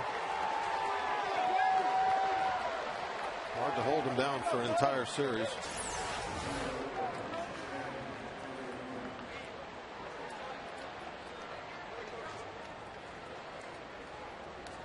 Jimmy Rollins, really the full package. Defense, offense, speed. And of course, Greg, with all this proven firepower still in this lineup, they really don't have to do anything. As you were saying. They can sit back and wait and see how things develop. Oh, you love this game, don't you? So many different things can happen. Line drive caught by Alvarez. He's had some hot shots down there tonight. 2-run homer for Jimmy Rollins gives the Phillies a 10-1 lead.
Brought to you by AT&T.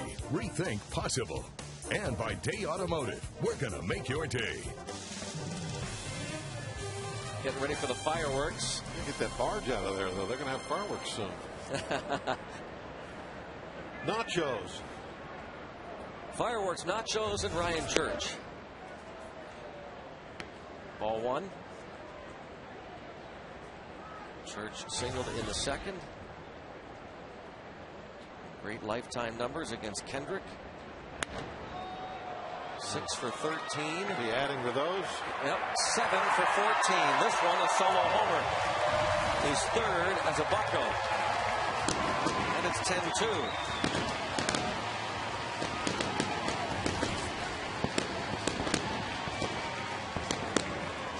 You look at those track records, and they don't lie. They're amazing.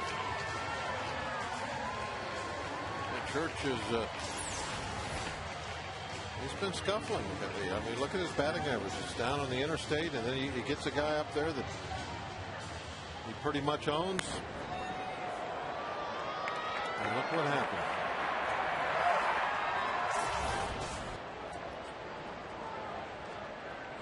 As a pitcher, you know those numbers as well as the hitters do. After you've been around in a while, you don't have to keep a book or anything. You don't know the actual numerals. You just know that you the just guy know owns you. This guy hits me, this guy doesn't. And because of that, you probably know, if it's a long history, that you've tried just about everything. No, yeah. So what's your mindset when you go in against the guy then? What? Well, you try and get the guys out that are in front of him. I mean, that's all you can do, is you just hope when he comes up there, there's not a situation where he can hurt you, because you don't think you're going to get him out. And you try different things. And occasionally you'll find something that works, too. All of a sudden, after all the experimenting, something will come up. A little in-between scoop hop by Ransom to retire Bobby Crosby. EasyToUse.com minor league connection tonight in the 6th inning. Indy trails at Louisville. AAA affiliate of the Reds. Eric Kratz 1 for 2 with a double. Kratz going to the All-Star game again. Catcher Altoona trailing Reading 5-4 in the 6th. Matt Haig 3 for 3. Quincy Latimer 1 for 2 with a double. Charlotte, however, leads Bradenton 4-1 in the Florida State League. So the Pirates AA affiliate, the Altoona Curve, is playing the AA affiliate of the Phillies, the Reading Phils, tonight. An example of how you can evolve and try and figure something out. It almost gets to the point sometimes where you'll give in to a hitter. And you'll say, okay, this guy's going to get his hits. But if it's a lefty, for instance, I'm going to make them all singles the other way. I'm going to throw him fastball away, nothing else. That's it. Fastball away, nothing else. I'm not going to try and trick him. I'm not going to change speeds. I'm not going to try and come in and keep him honest. Heck with all that stuff. Fastballs away, make him hit the ball the other direction. And then after a couple of games like that, it kind of dawns on you, hey, he's gotten 2 singles to left. He's got 6 flyouts to center and 3 more flyouts to left.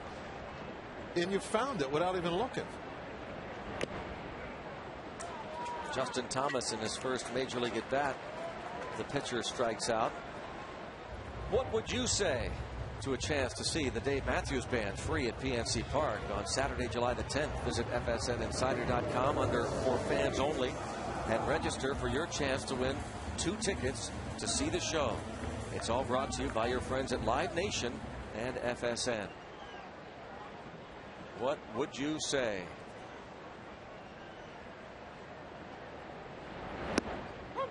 Jose Tabata 1 for 2.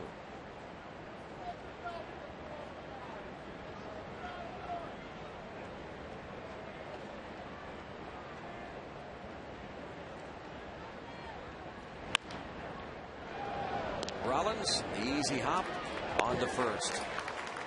Solo home run to lead off the bottom of the 5th inning by Ryan Church. It's his 3rd home run as a Pirate. Gets 1 run back, but the Bucs still down by 8.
Phillies leading at 10-2. Game summary. Well, folks here got a chance to see Pedro Alvarez hit his first career home run. That made the score 2-1.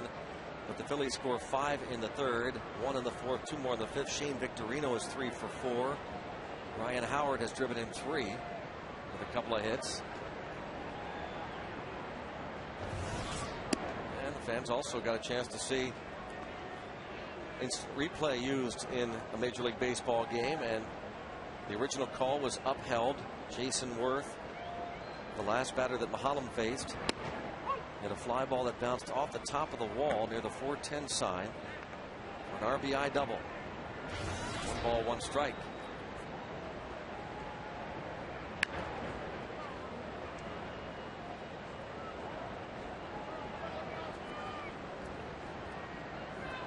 Worth at 13 homers, 48 RBIs on the year. Last season hit 36 homers, drove in 99.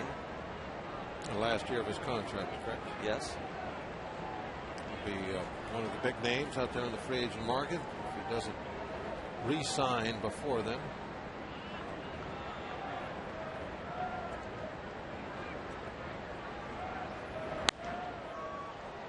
They have one of the top prospects in baseball just about ready to come up to the big leagues, outfielder Dominic Brown. Well, you know, Victorino will be patrolling the outfield for a while for the Phillies. Question is, what about Jason Worth? Roy Ibanez still has another year left on his contract. Ball popped up, foul territory, and Garrett Jones makes the catch. Worth fouls out, but last time up the Coors Light freeze cam. Watch the ball that Worth hit off Mahalam in the 4th inning. Off the top of the wall. Was it? There you can see the ball hit the top of the wall. The Coors Light freeze cam brought to you by Coors Light, the world's most refreshing beer. All upheld. Crew Chief Brian Onora.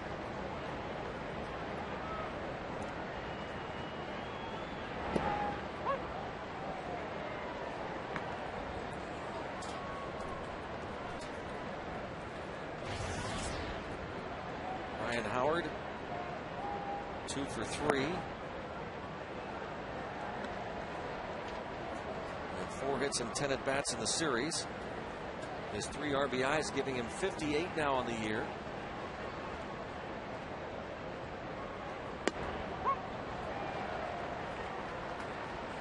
Ball, 2 strikes. Even though it is a 10-2 Phillies lead, for a guy like Justin Thomas, this is an important outing. He had great numbers at AAA Indy. He was signed as a minor league free agent over the winter. A Toledo, Ohio native who went to Youngstown State and became a Pirate fan. He and his college buddies made the trip over, and he strikes out Howard. Gets him to pop up his first time up, and here he strikes him out. Yeah, a lot of folks, fans will ask me, Greg, about the motivation sometimes when a team is losing, as the Pirates have been doing in the beginning of this year. And with young guys, that's never really a problem. And JR, of course, makes sure that's not a problem. But with the younger players, as opposed to an older team that's losing, young guys, as Thomas is, as you just pointed out, they're playing for something extremely important, their careers.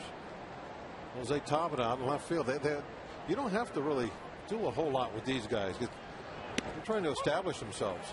Yeah, I think really, as you say, Bob, an older team. That's when you get the finger pointing and all that kind of stuff, and you hate to see. But boy, the young guys, they turn the page easy from day to day, and they come out ready to go. And they want to work hard too. You see them out here in the afternoon. We do. I mean, the public is not invited at that time of the afternoon when we get here, especially when you get here. They're out there, working, doing their drills. They are really going after it this year, and I know the results haven't been there as of yet, but hopefully we're seeing some kind of a corner turn these last handful of games as the pitching has gotten much better. Of course, tonight, it's not too good, but I mean, even if you lose tonight, you've won 4 out of the last 6. Got what, 7 games left to the All-Star break. Now is when the team, can start to make that little bit of a move toward the second half of the season, play better. You got all the young guys up here at the same time. All the names that we've been talking about. There's Lincoln over the last couple of years. Well, those names are right there in the dugout right now. The names are on their backs. Ohlendorf, his first win of the season last night. Ball hit well to left. Tobbit to back again. And this one gone. Ben Francisco. It's his first home run of the season. 11-2 Philadelphia.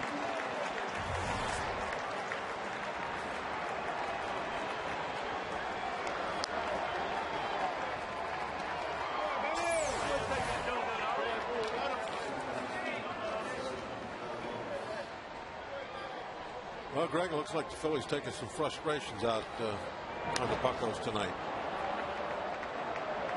Lost the first couple of games, lost 2 out of 3 in Cincinnati, the first stop on this trip.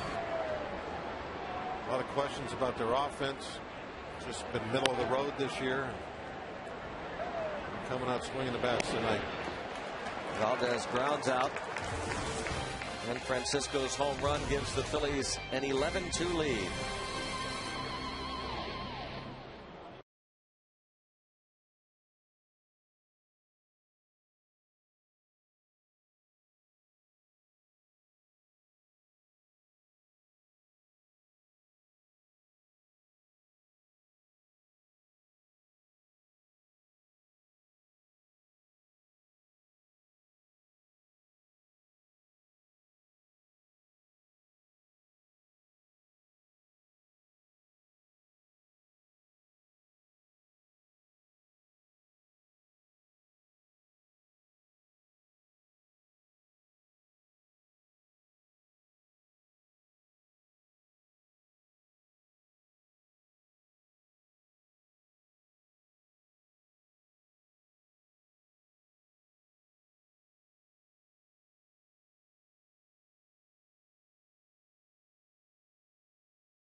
In Pittsburgh is brought to you by Meadows Racetrack and Casino.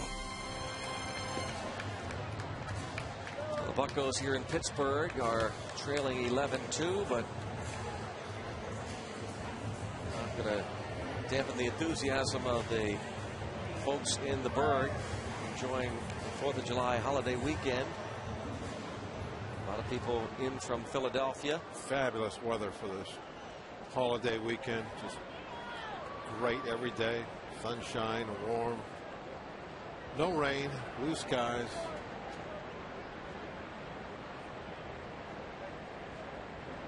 Walker faces Kendrick. Walker 1 for 2, returning to the starting lineup tonight.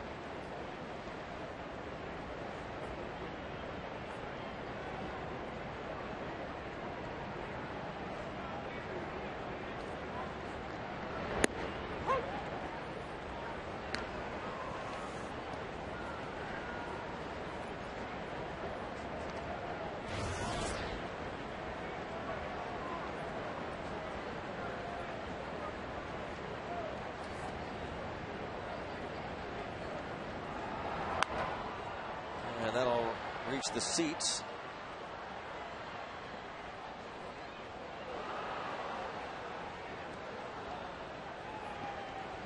Brendan Donnelly gets it cranking in the Bucco bullpen.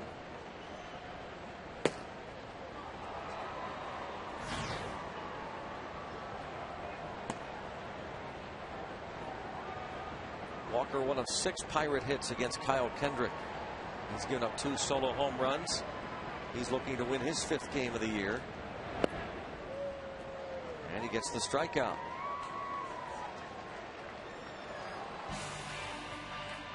Well, as you know, the all-you-can-eat seats are back this season for $35, $5 more on the day of the game. You get an outfield reserve ticket plus all-you-can-eat burgers, nachos, hot dogs, ice cream, peanuts, popcorn, soda. Go back for more food and drink as often as you like. For tickets, go to pirates.com/all-you-can-eat. Usually a good crowd in that section. It's about every night. But they don't have to wait in lines. I thought I saw Weiner sitting out there in that shot. Wouldn't have surprised me.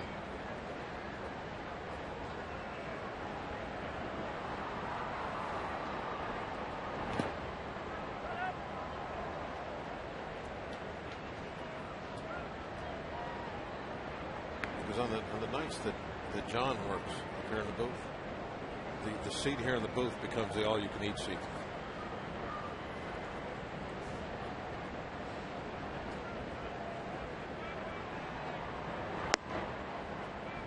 Every time I go in the back for coffee, I see John going in the back for a hot dog. Yeah.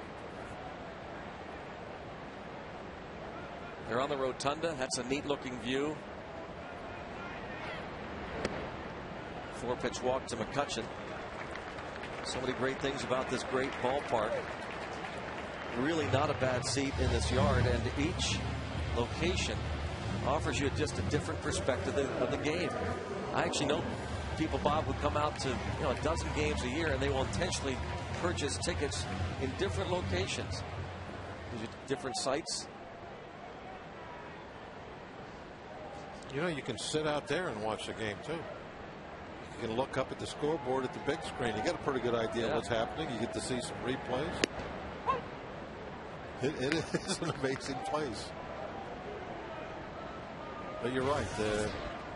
Everywhere you go, it makes no difference. I mean, there's some great venues around that you can enjoy besides the seats. Will this be another double play to end an inning? How about that? Kyle Kendrick has gotten 3 inning-ending double plays, and he and the Phillies lead it 11-2.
Smile, this one certainly. Big smiles from a lot of people. Pedro Alvarez, the opposite field home run, his first big league homer. Dad thrilled, as was this crowd, and then a fine defensive play made by the big Pirate third baseman on this chopper down the third base side. That was hit by Jimmy Rollins. The Aspendeno plays that made you smile. There's times that you see a guy go bare hand, doesn't really need to. That was a a chance there where it was just do or die. Rollins runs great. The only chance he had was to try and pick with the bare hand, and he was certainly up to the task. Doing it with the bat and the glove. There's Donnelly now on the pitch for the Bucks. You can see Donnelly's numbers on the year. A few too many walks, 20 base on balls, 23 innings. We would like to improve on that the second half. I'm sure that'll bring that ERA down also. There's times though with a reliever, I think they tend to have slightly elevated walk totals as a group. Because most of the time, maybe not now, it's 11-2, but most of the time these guys are pitching in situations where they never have the luxury of giving in and just trying to throw strikes. They're always having to make a pitch here or there. And so sometimes their walk totals are a little higher than your starters are, where the starter early in the game, settling in, just throw strikes, bend but don't break, all the cliches I throw out there all the time. And it's a different game for them. And they can go with the heart of the strike zone every now and then. Reliever very seldom gets the opportunity to do that.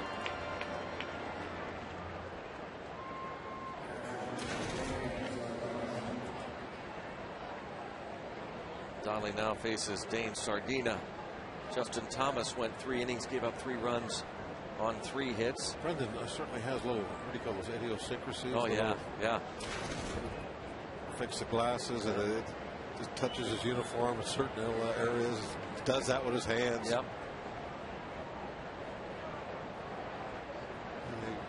Normally it's the hitter that has all those little things, tightening of the batting gloves and stuff. When you watch Donnelly, he'll go through a series of movements before he delivers a pitch. Even when he walks off the mound, going to the dugout after an inning is over, he has a little. It's like a big march. He'll pull at his uniform here, pull at it there. Usually glances towards home plate. Goes to the glasses.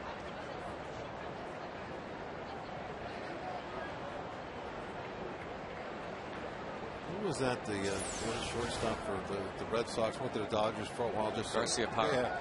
Yeah, a matchup with Donnelly pitching Garcia Parra with all the things that he did. That put him in a split screen. That'd be no pretty question. funny. By the way, one good turn deserves another. Ryan Doman helps out the home plate umpire. Sure. Taking the baseball out to Donnelly. Saw the ball hit off of Brian Honora's shoulder earlier, in case you missed it. Honora helped out Doman, bought him some time. Still 0-2 on Sardina.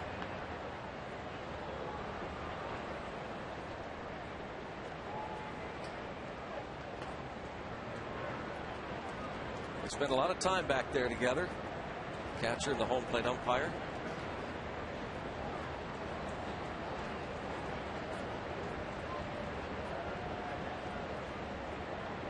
Great game for the family.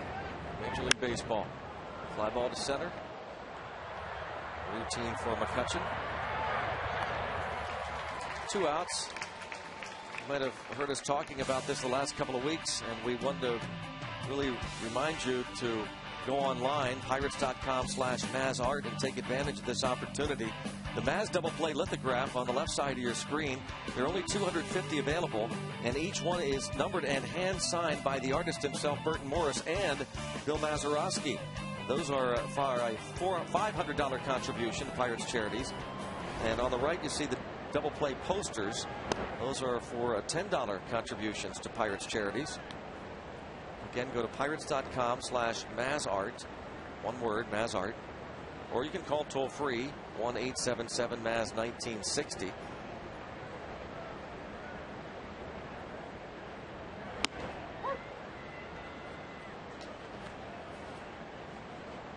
Ball and a strike on Kyle Kendrick.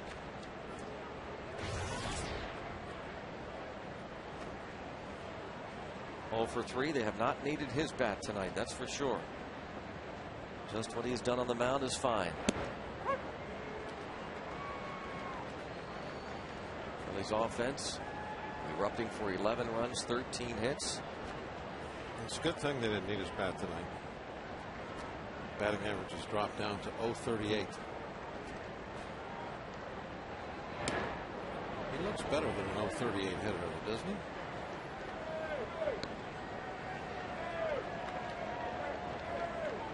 Just look at his career. Yeah, he's better than that. He's 134 career hitter, 2 for 8 last year. He only has 1 hit this year. He's covering 26 at bats. No, you're right. He's better than that. Yeah. Got a double. Ryan Church turned around as Kendrick doubles to right. So everybody in the Phillies starting lineup with at least a hit now.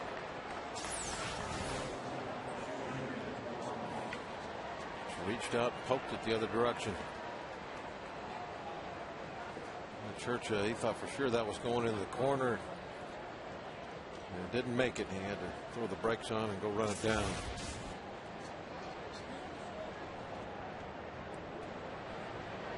"14 hits. Jimmy Rollins has 2 of them. He's been on base 3 times. He has scored 3 runs, homered his last time up against Justin Thomas.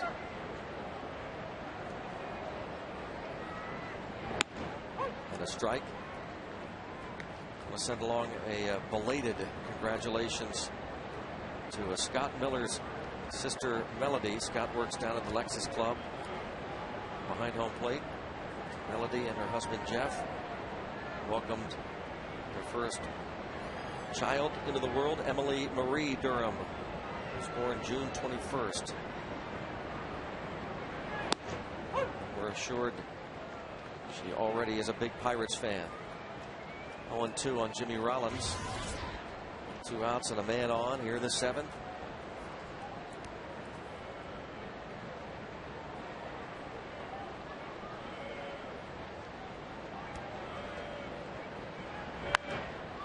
Rollins toward the gap in right center field.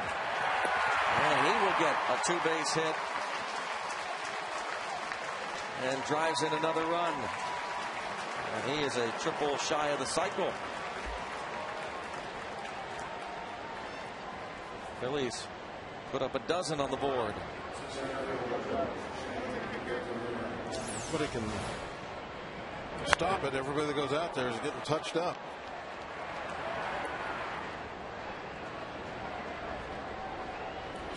Like Donnelly was going to escape, get a couple of outs, had the pitcher up. And Kendrick went down the chalk line. Jimmy Rollins finds the gap.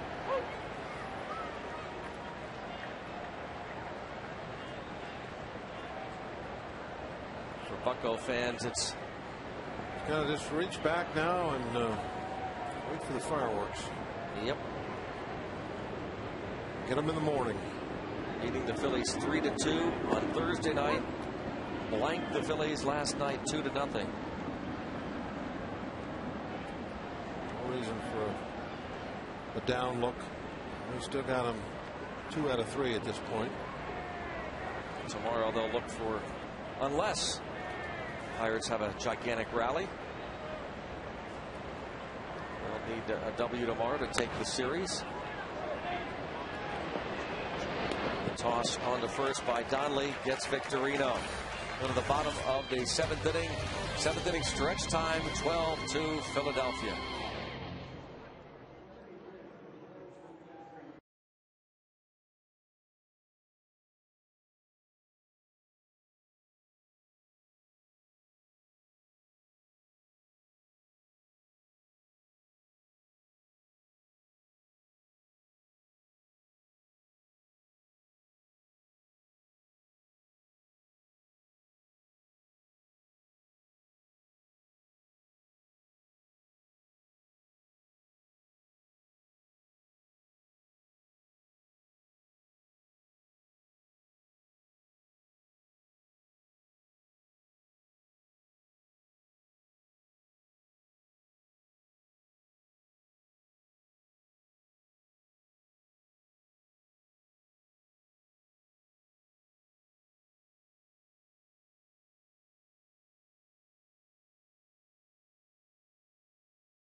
It's a fireworks night.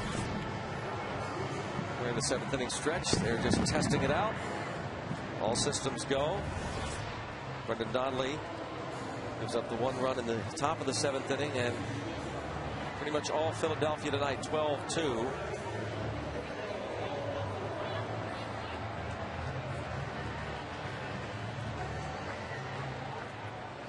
Phillies have a new shortstop.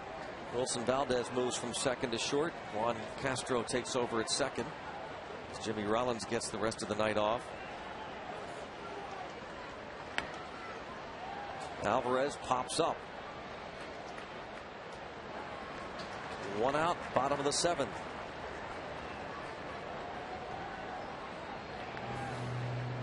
Valdez again moving from second to short. Castro takes over at second base.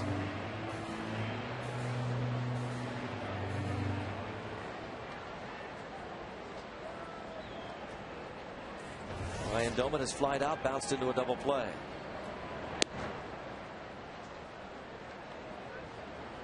Kyle Kendrick looking for his 5th win.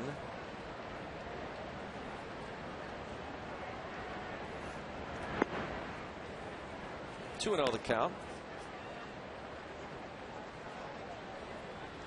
And coming up, he'll throw his 80th pitch.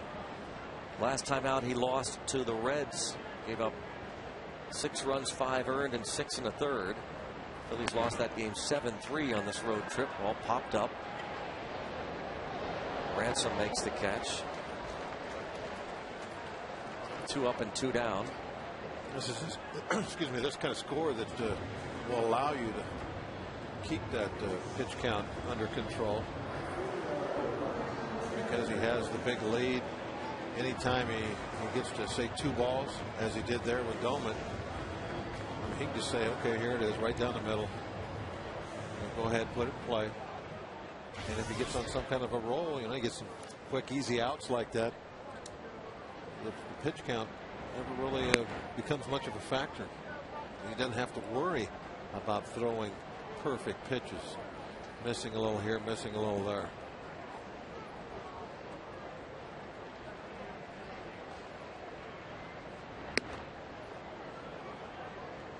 He'll walk Church for sure. Yeah. Well, he might. But Church's numbers, we talked about that earlier. Church has singled and homered tonight off of him. Oh, this is when you just lob one up there. Give the Ephus pitch. Kendrick can't figure out how to get Church out.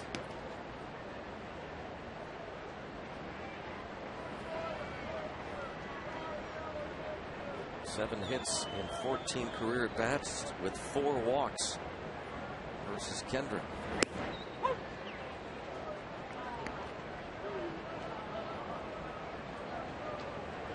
Sometimes you just quit trying to get them out. Let them get themselves out.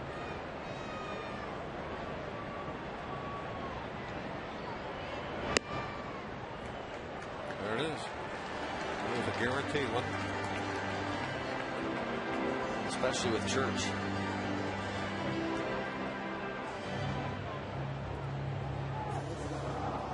They'll bring up Bobby Crosby. So I look at that opposite, though, Greg. You know, I don't know, maybe I'm just kind of a contrarian, but it's like that's when you want a guy to come up there that owns you, to where you can just say, here, how far can you hit this? And actually, literally, lob a pitch to him. Yeah, I believe that's what the thinking should be. I agree with you. And that's what I would think, and as you said, that's what you thought.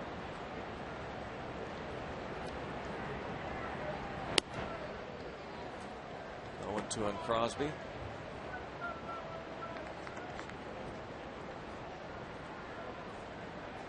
Crosby 0 for 2 in this game. Delwyn Young would bat if Crosby reaches.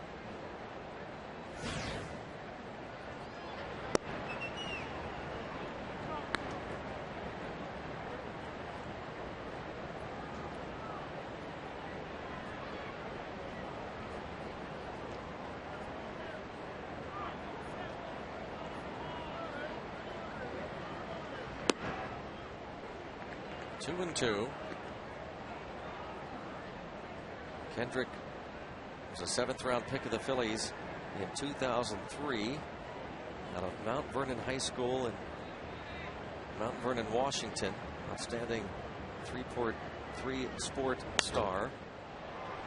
Fly ball to right center. And he gives way to Victorino. In right center field. Shane Victorino puts it away. Through 7. Philadelphia up by 10 runs.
Here Molina behind the plate. Albert Pujols at first. Chase Utley, of course, is hurt. Won't be able to play in the All-Star game.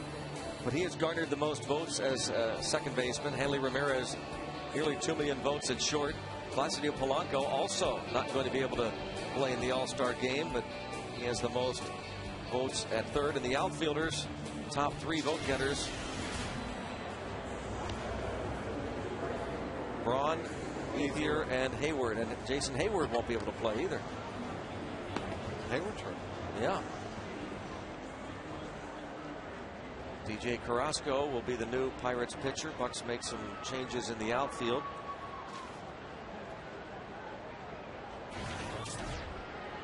Carrasco's numbers.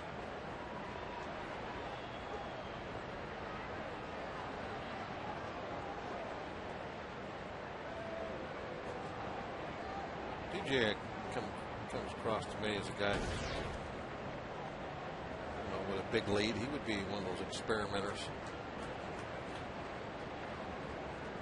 Have some fun out there. Try something different. Yep. Church moves from right to left. He's always, I think, trying to find the fun in things. Yep. He was messing with the pierogies when they went by in the race today.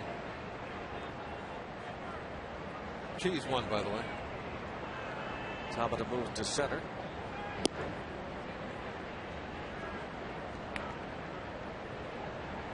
Owen Young takes over in right field.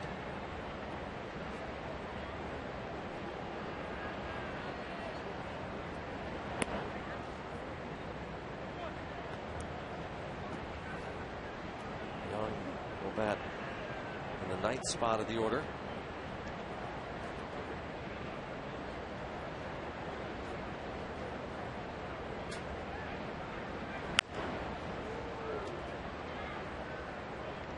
To the count on Worth.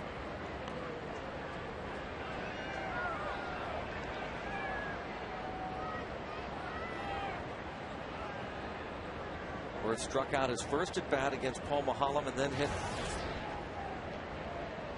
a potential double play ball in the 3rd inning to the shortstop Bobby Crosby. He couldn't field it. Went as an error as Worth goes down swinging.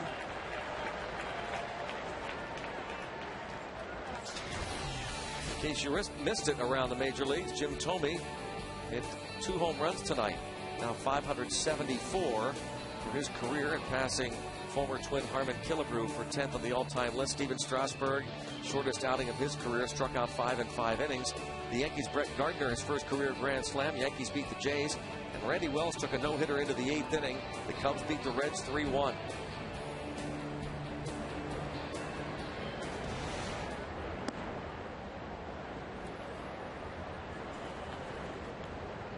Strasburg,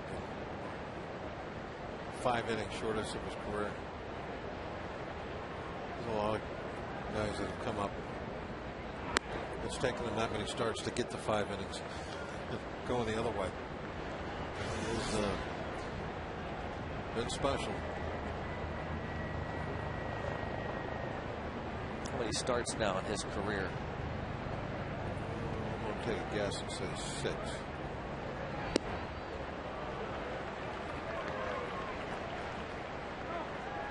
Ball, 2 strikes on Ryan Howard. It's one of the things that I will always remember, though, is that first one in Washington. Almost more for what was going on before the game than the actual performance, which was pretty impressive. What do you end up with? 14 strikeouts that night, 7 innings? Yep.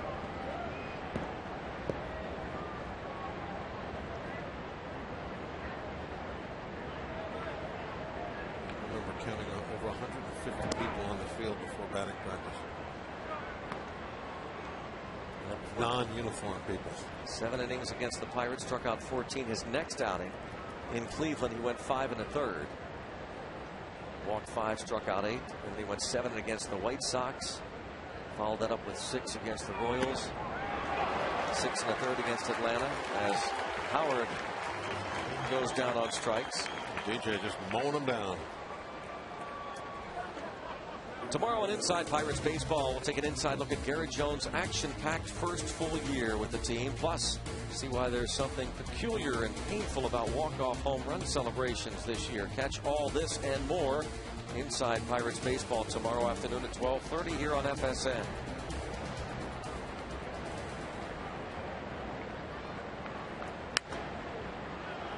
Pop up to shortstop Crosby.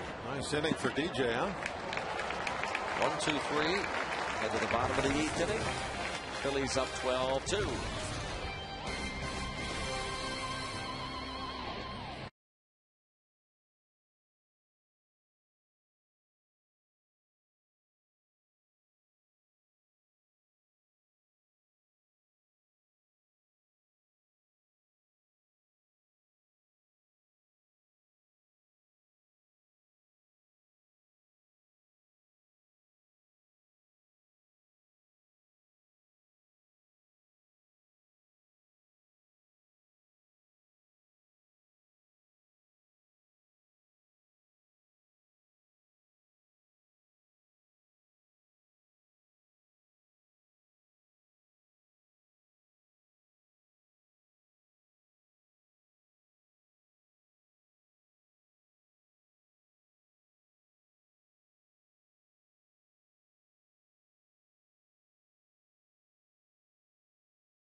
Come back to beat the New York Mets.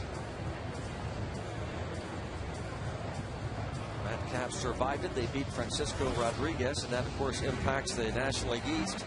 The Mets started the day 2 back of the Braves, with the Phillies 5 behind Atlanta. Braves were winners over the Florida Marlins. So the Phils will stay 5 back. And after this series here in Pittsburgh, Philadelphia returns home to host Atlanta for a 3-game series. Delwyn Young at the plate. 1 ball, 1 strike count on the new right fielder.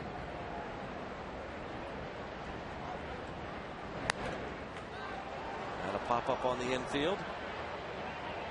Third baseman. Ransom drops it. Over to third. Well, Delwyn Young, he didn't concede anything either. It's a routine pop up. Well, that's pretty impressive by Delwyn. It really is. In a 12-2 ball game, getting out to second base. You know, and when the ball was dropped, everybody stood there and looked at it. There's nobody at third base. Delwyn could have conceivably just kept going all the way to third. But there is nobody at third. Why should there be? And even still, right now, nobody's running. Wow, just rattled around. How many errors you say he had? Yeah, down in the minor leagues, he had 16. Cody Ransom just called up today.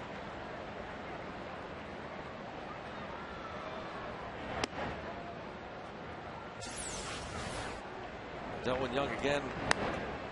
Yeah, disappointed at first, but still heads to first base. And now turns it on into second.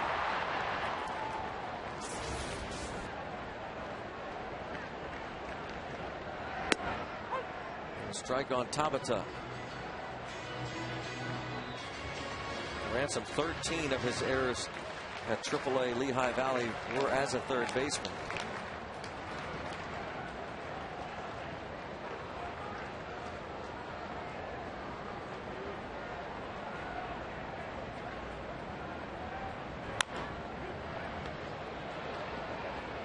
Back to the mound. Play goes 1-3. Where are we going next, Rick? Well, Toyota will tell us as we move forward. Well, we're going to stay here, Bob, actually, for another day. Host the Phillies for the concluding game of this 4-game homestand, and then it's on to Houston. 3 games against the Astros before the Pirates finish up the pre-All-Star break schedule in Milwaukee. Of course, we'll have them all for you here on FSN. With the last game between their cross-state rivals tomorrow. Season series will end.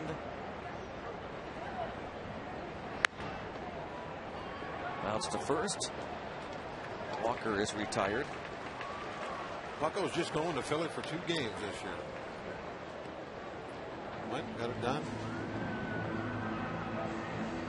That's strange. Look at the contrast, those 2 helmets. Yeah. Spanking new, looks like. Danny Beasley and polished up. Yeah. The other one has seen some work. All covered with pine tar.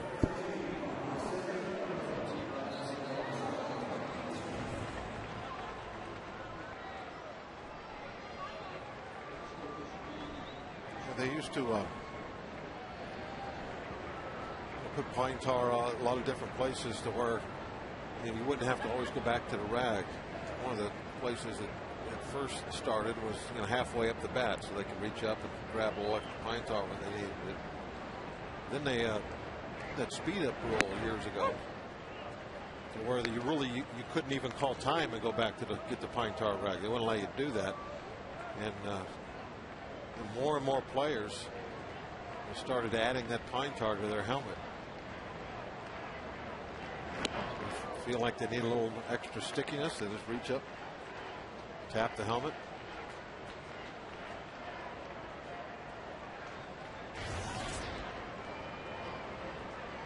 A lot of times you'll see the bats that be a big dark band around the middle part where they put all that extra pine tar. You can reach up, just grab a little bit now and then.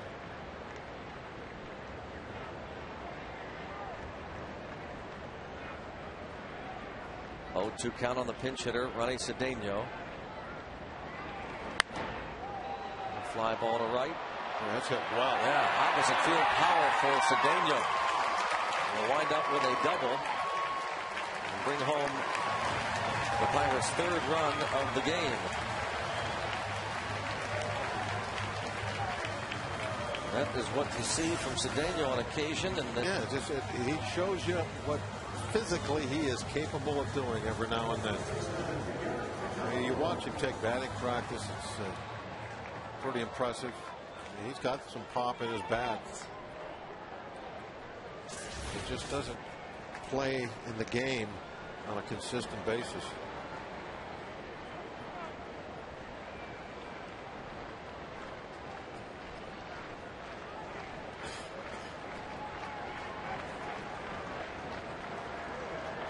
Garrett Jones, 1 for 3, and a liner foul.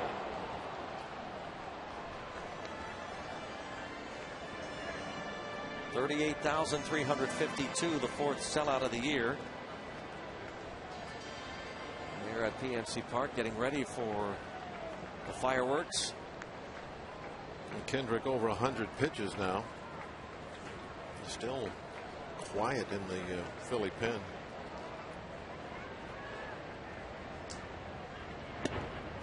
Kyle Kendrick, remember when we were playing the Phillies in spring training, he and Jamie Moyer were battling for the 5th spot in the rotation, and he actually outpitched Moyer in spring training,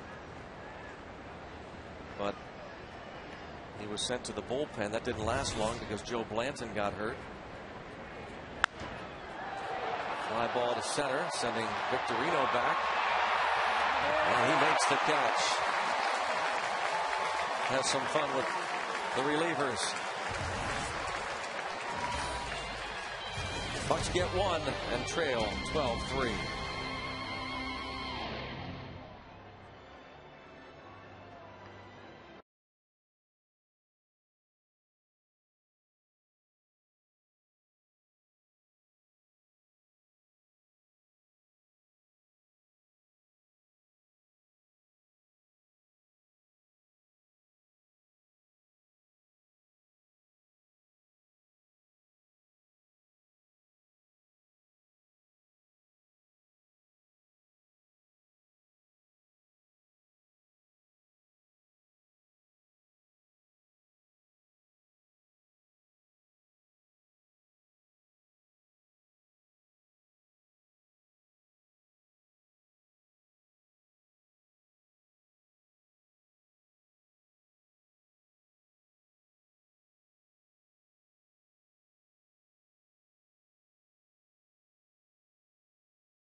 May 17th in Philadelphia in a 12-2 Phils victory.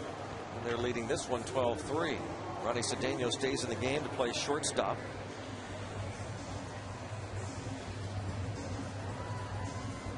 And that Philadelphia bullpen still quiet. Looks like they're going to give Kendrick a shot at the complete game. Bobby Crosby moves from short to second.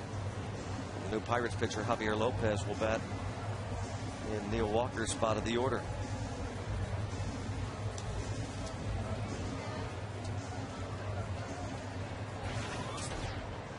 Lopez's numbers on the year, very good ERA, 2.76. Been a busy man, 37 games now. He's been the lefty in the bullpen that has been most reliable. And whoever that person is on whatever team it is, he gets a lot of work.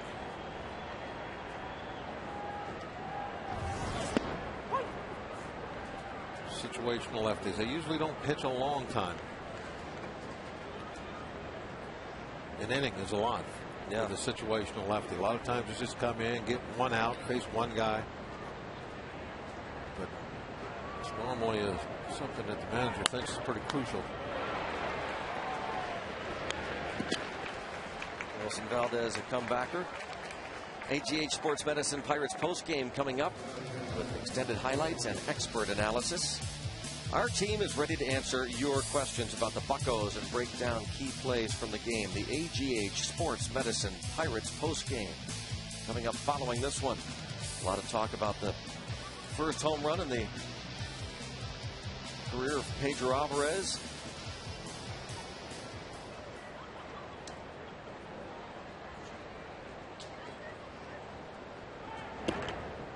And even with a loss, as we said, the Pirates can take this series here with a win tomorrow.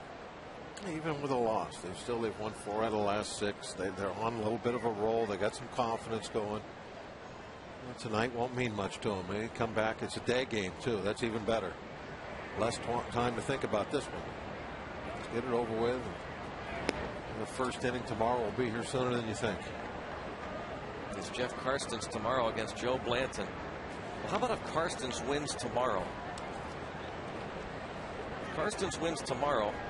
That means Daniel McCutchen, Ross Ollendorf, and Jeff Karstens in a 4-game series over the Philadelphia Phillies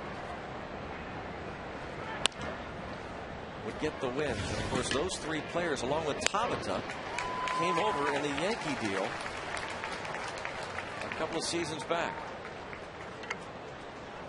Well, that would be fun. And Tabata has played a role in certainly the first 2 wins over the Philadelphia Phillies. He was 1 for 3 with a run scored and an RBI on Thursday. There's Ross, who it really has pitched well his last couple of starts.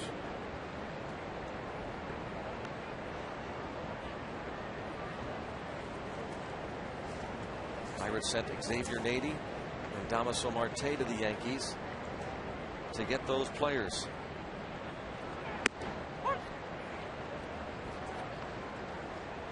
Zach Duke will report to Altoona, Blair County Ballpark on Monday.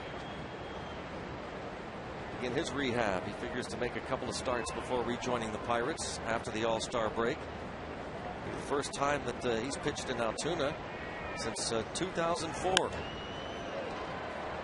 Sardina. And the catch made by the new center fielder Tabata.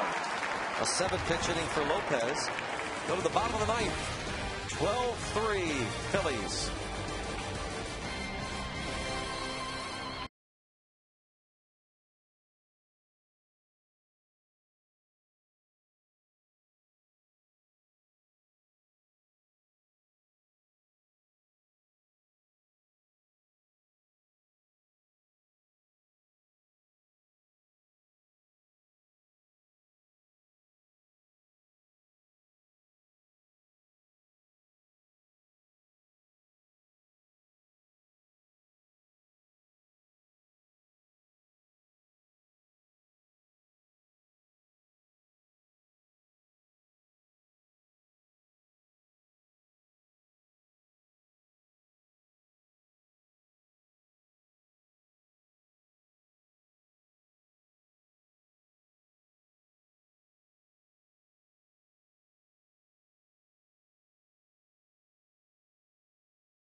Saflinski was decked out in some neat Pirate retro unis.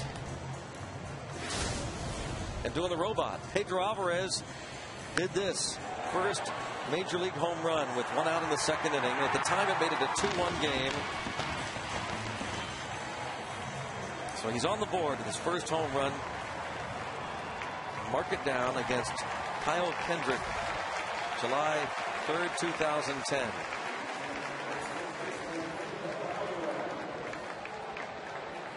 You know what's so good about that is it was a full house. Yep. So there's a lot of people now that can legitimately say, I was there the night he hit his first home run. Yep.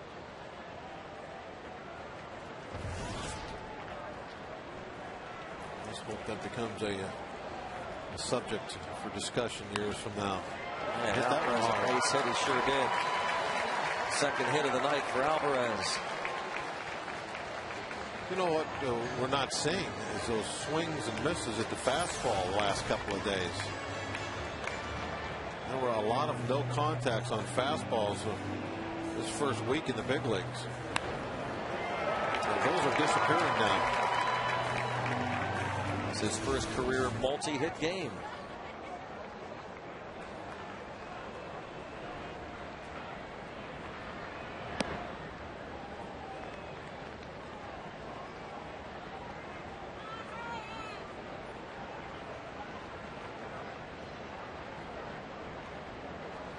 Domet 0 for 3.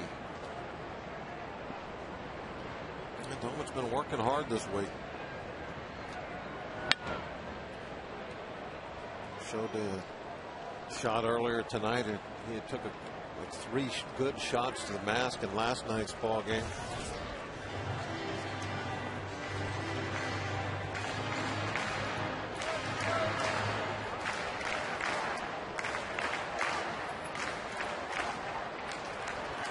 Kyle Kendrick trying to earn his first career complete game. See, Ryan's been back there, I think, 6 straight games. Yeah, he'll certainly have the day off tomorrow. Looks like it's going to be a warm one tomorrow. Line drive to the shortstop. Good job by Alvarez. Freeze on the line drive.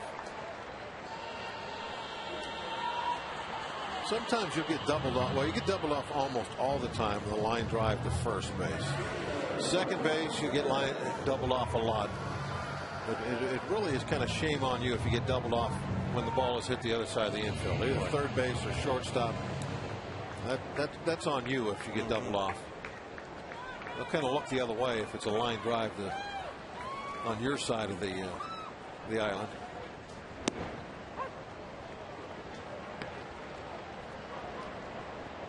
At least that's what they told me as a pitcher. I don't know if it's the same for the regulars or not. They would accept the fact that you get doubled off as long as it was somewhere close to you. But even as a pitcher, they expect you to at least know the basics about running. And they always tell you too that base coach constantly, almost to where you like look at it and go, yeah, I know. They always say freeze on the line drive. Hit hard foul. So that's the one that if that's a line drive at the first baseman and you're double off, they don't say a word to you because you're not getting back on that one. Carlos Garcia, the first base coach.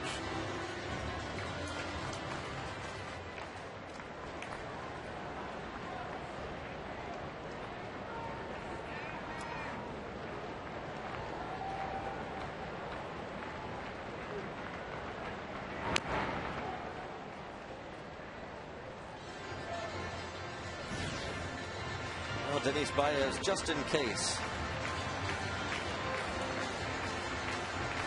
Charlie Manuel won't go too much longer. Just to try and get Kendrick his first career complete game. It would be the 9th complete game of the year by a Phillies pitcher. Probably just 2 more hitters and that's it. A base hit will get him out of here, would be my guess. Runners at first and second. Well, 111 pitches. Baez is ready. Talking about freezing on a line drive. Alvarez will. He thought that that ball might carry all the way out to right field. That's why he took that little stutter step. He was almost in no man's land. Well, Kendrick's hitting one more guy, maybe. See if he can get a double play ball, but you can't let him go too far. Not in this day and age. It just doesn't happen.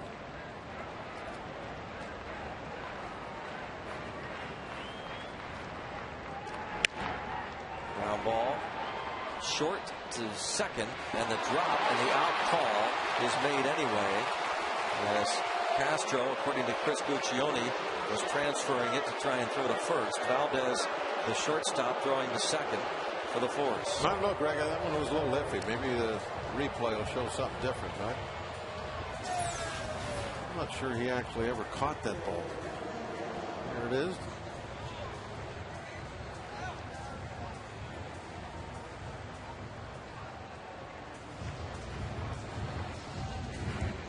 Did he ever control it? Hard to tell.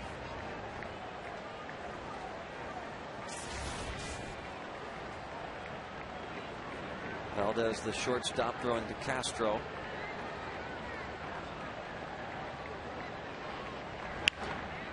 Delwin Young drops a base hit into left. Well, fans, something to cheer about regarding the Pirate offense late. You know, the game well out of hand.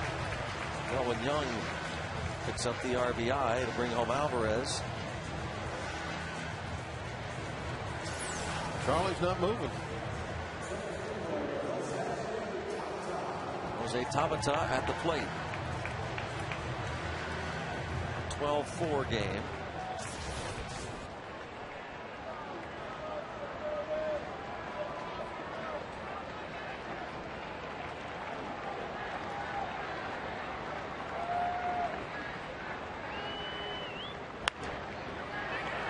Kendrick will toss to third for the force there. And that is the ball game. Kyle Kendrick goes the distance. Charlie stayed with him and finally got that last out. I don't know if I've ever seen a game end on a 1-5, but I have now. Yeah, the Philly fans are awfully happy, but for the Pirate fans, we got fireworks and we got an early game tomorrow. Good chance to take 3 out of 4 from the guys in the red.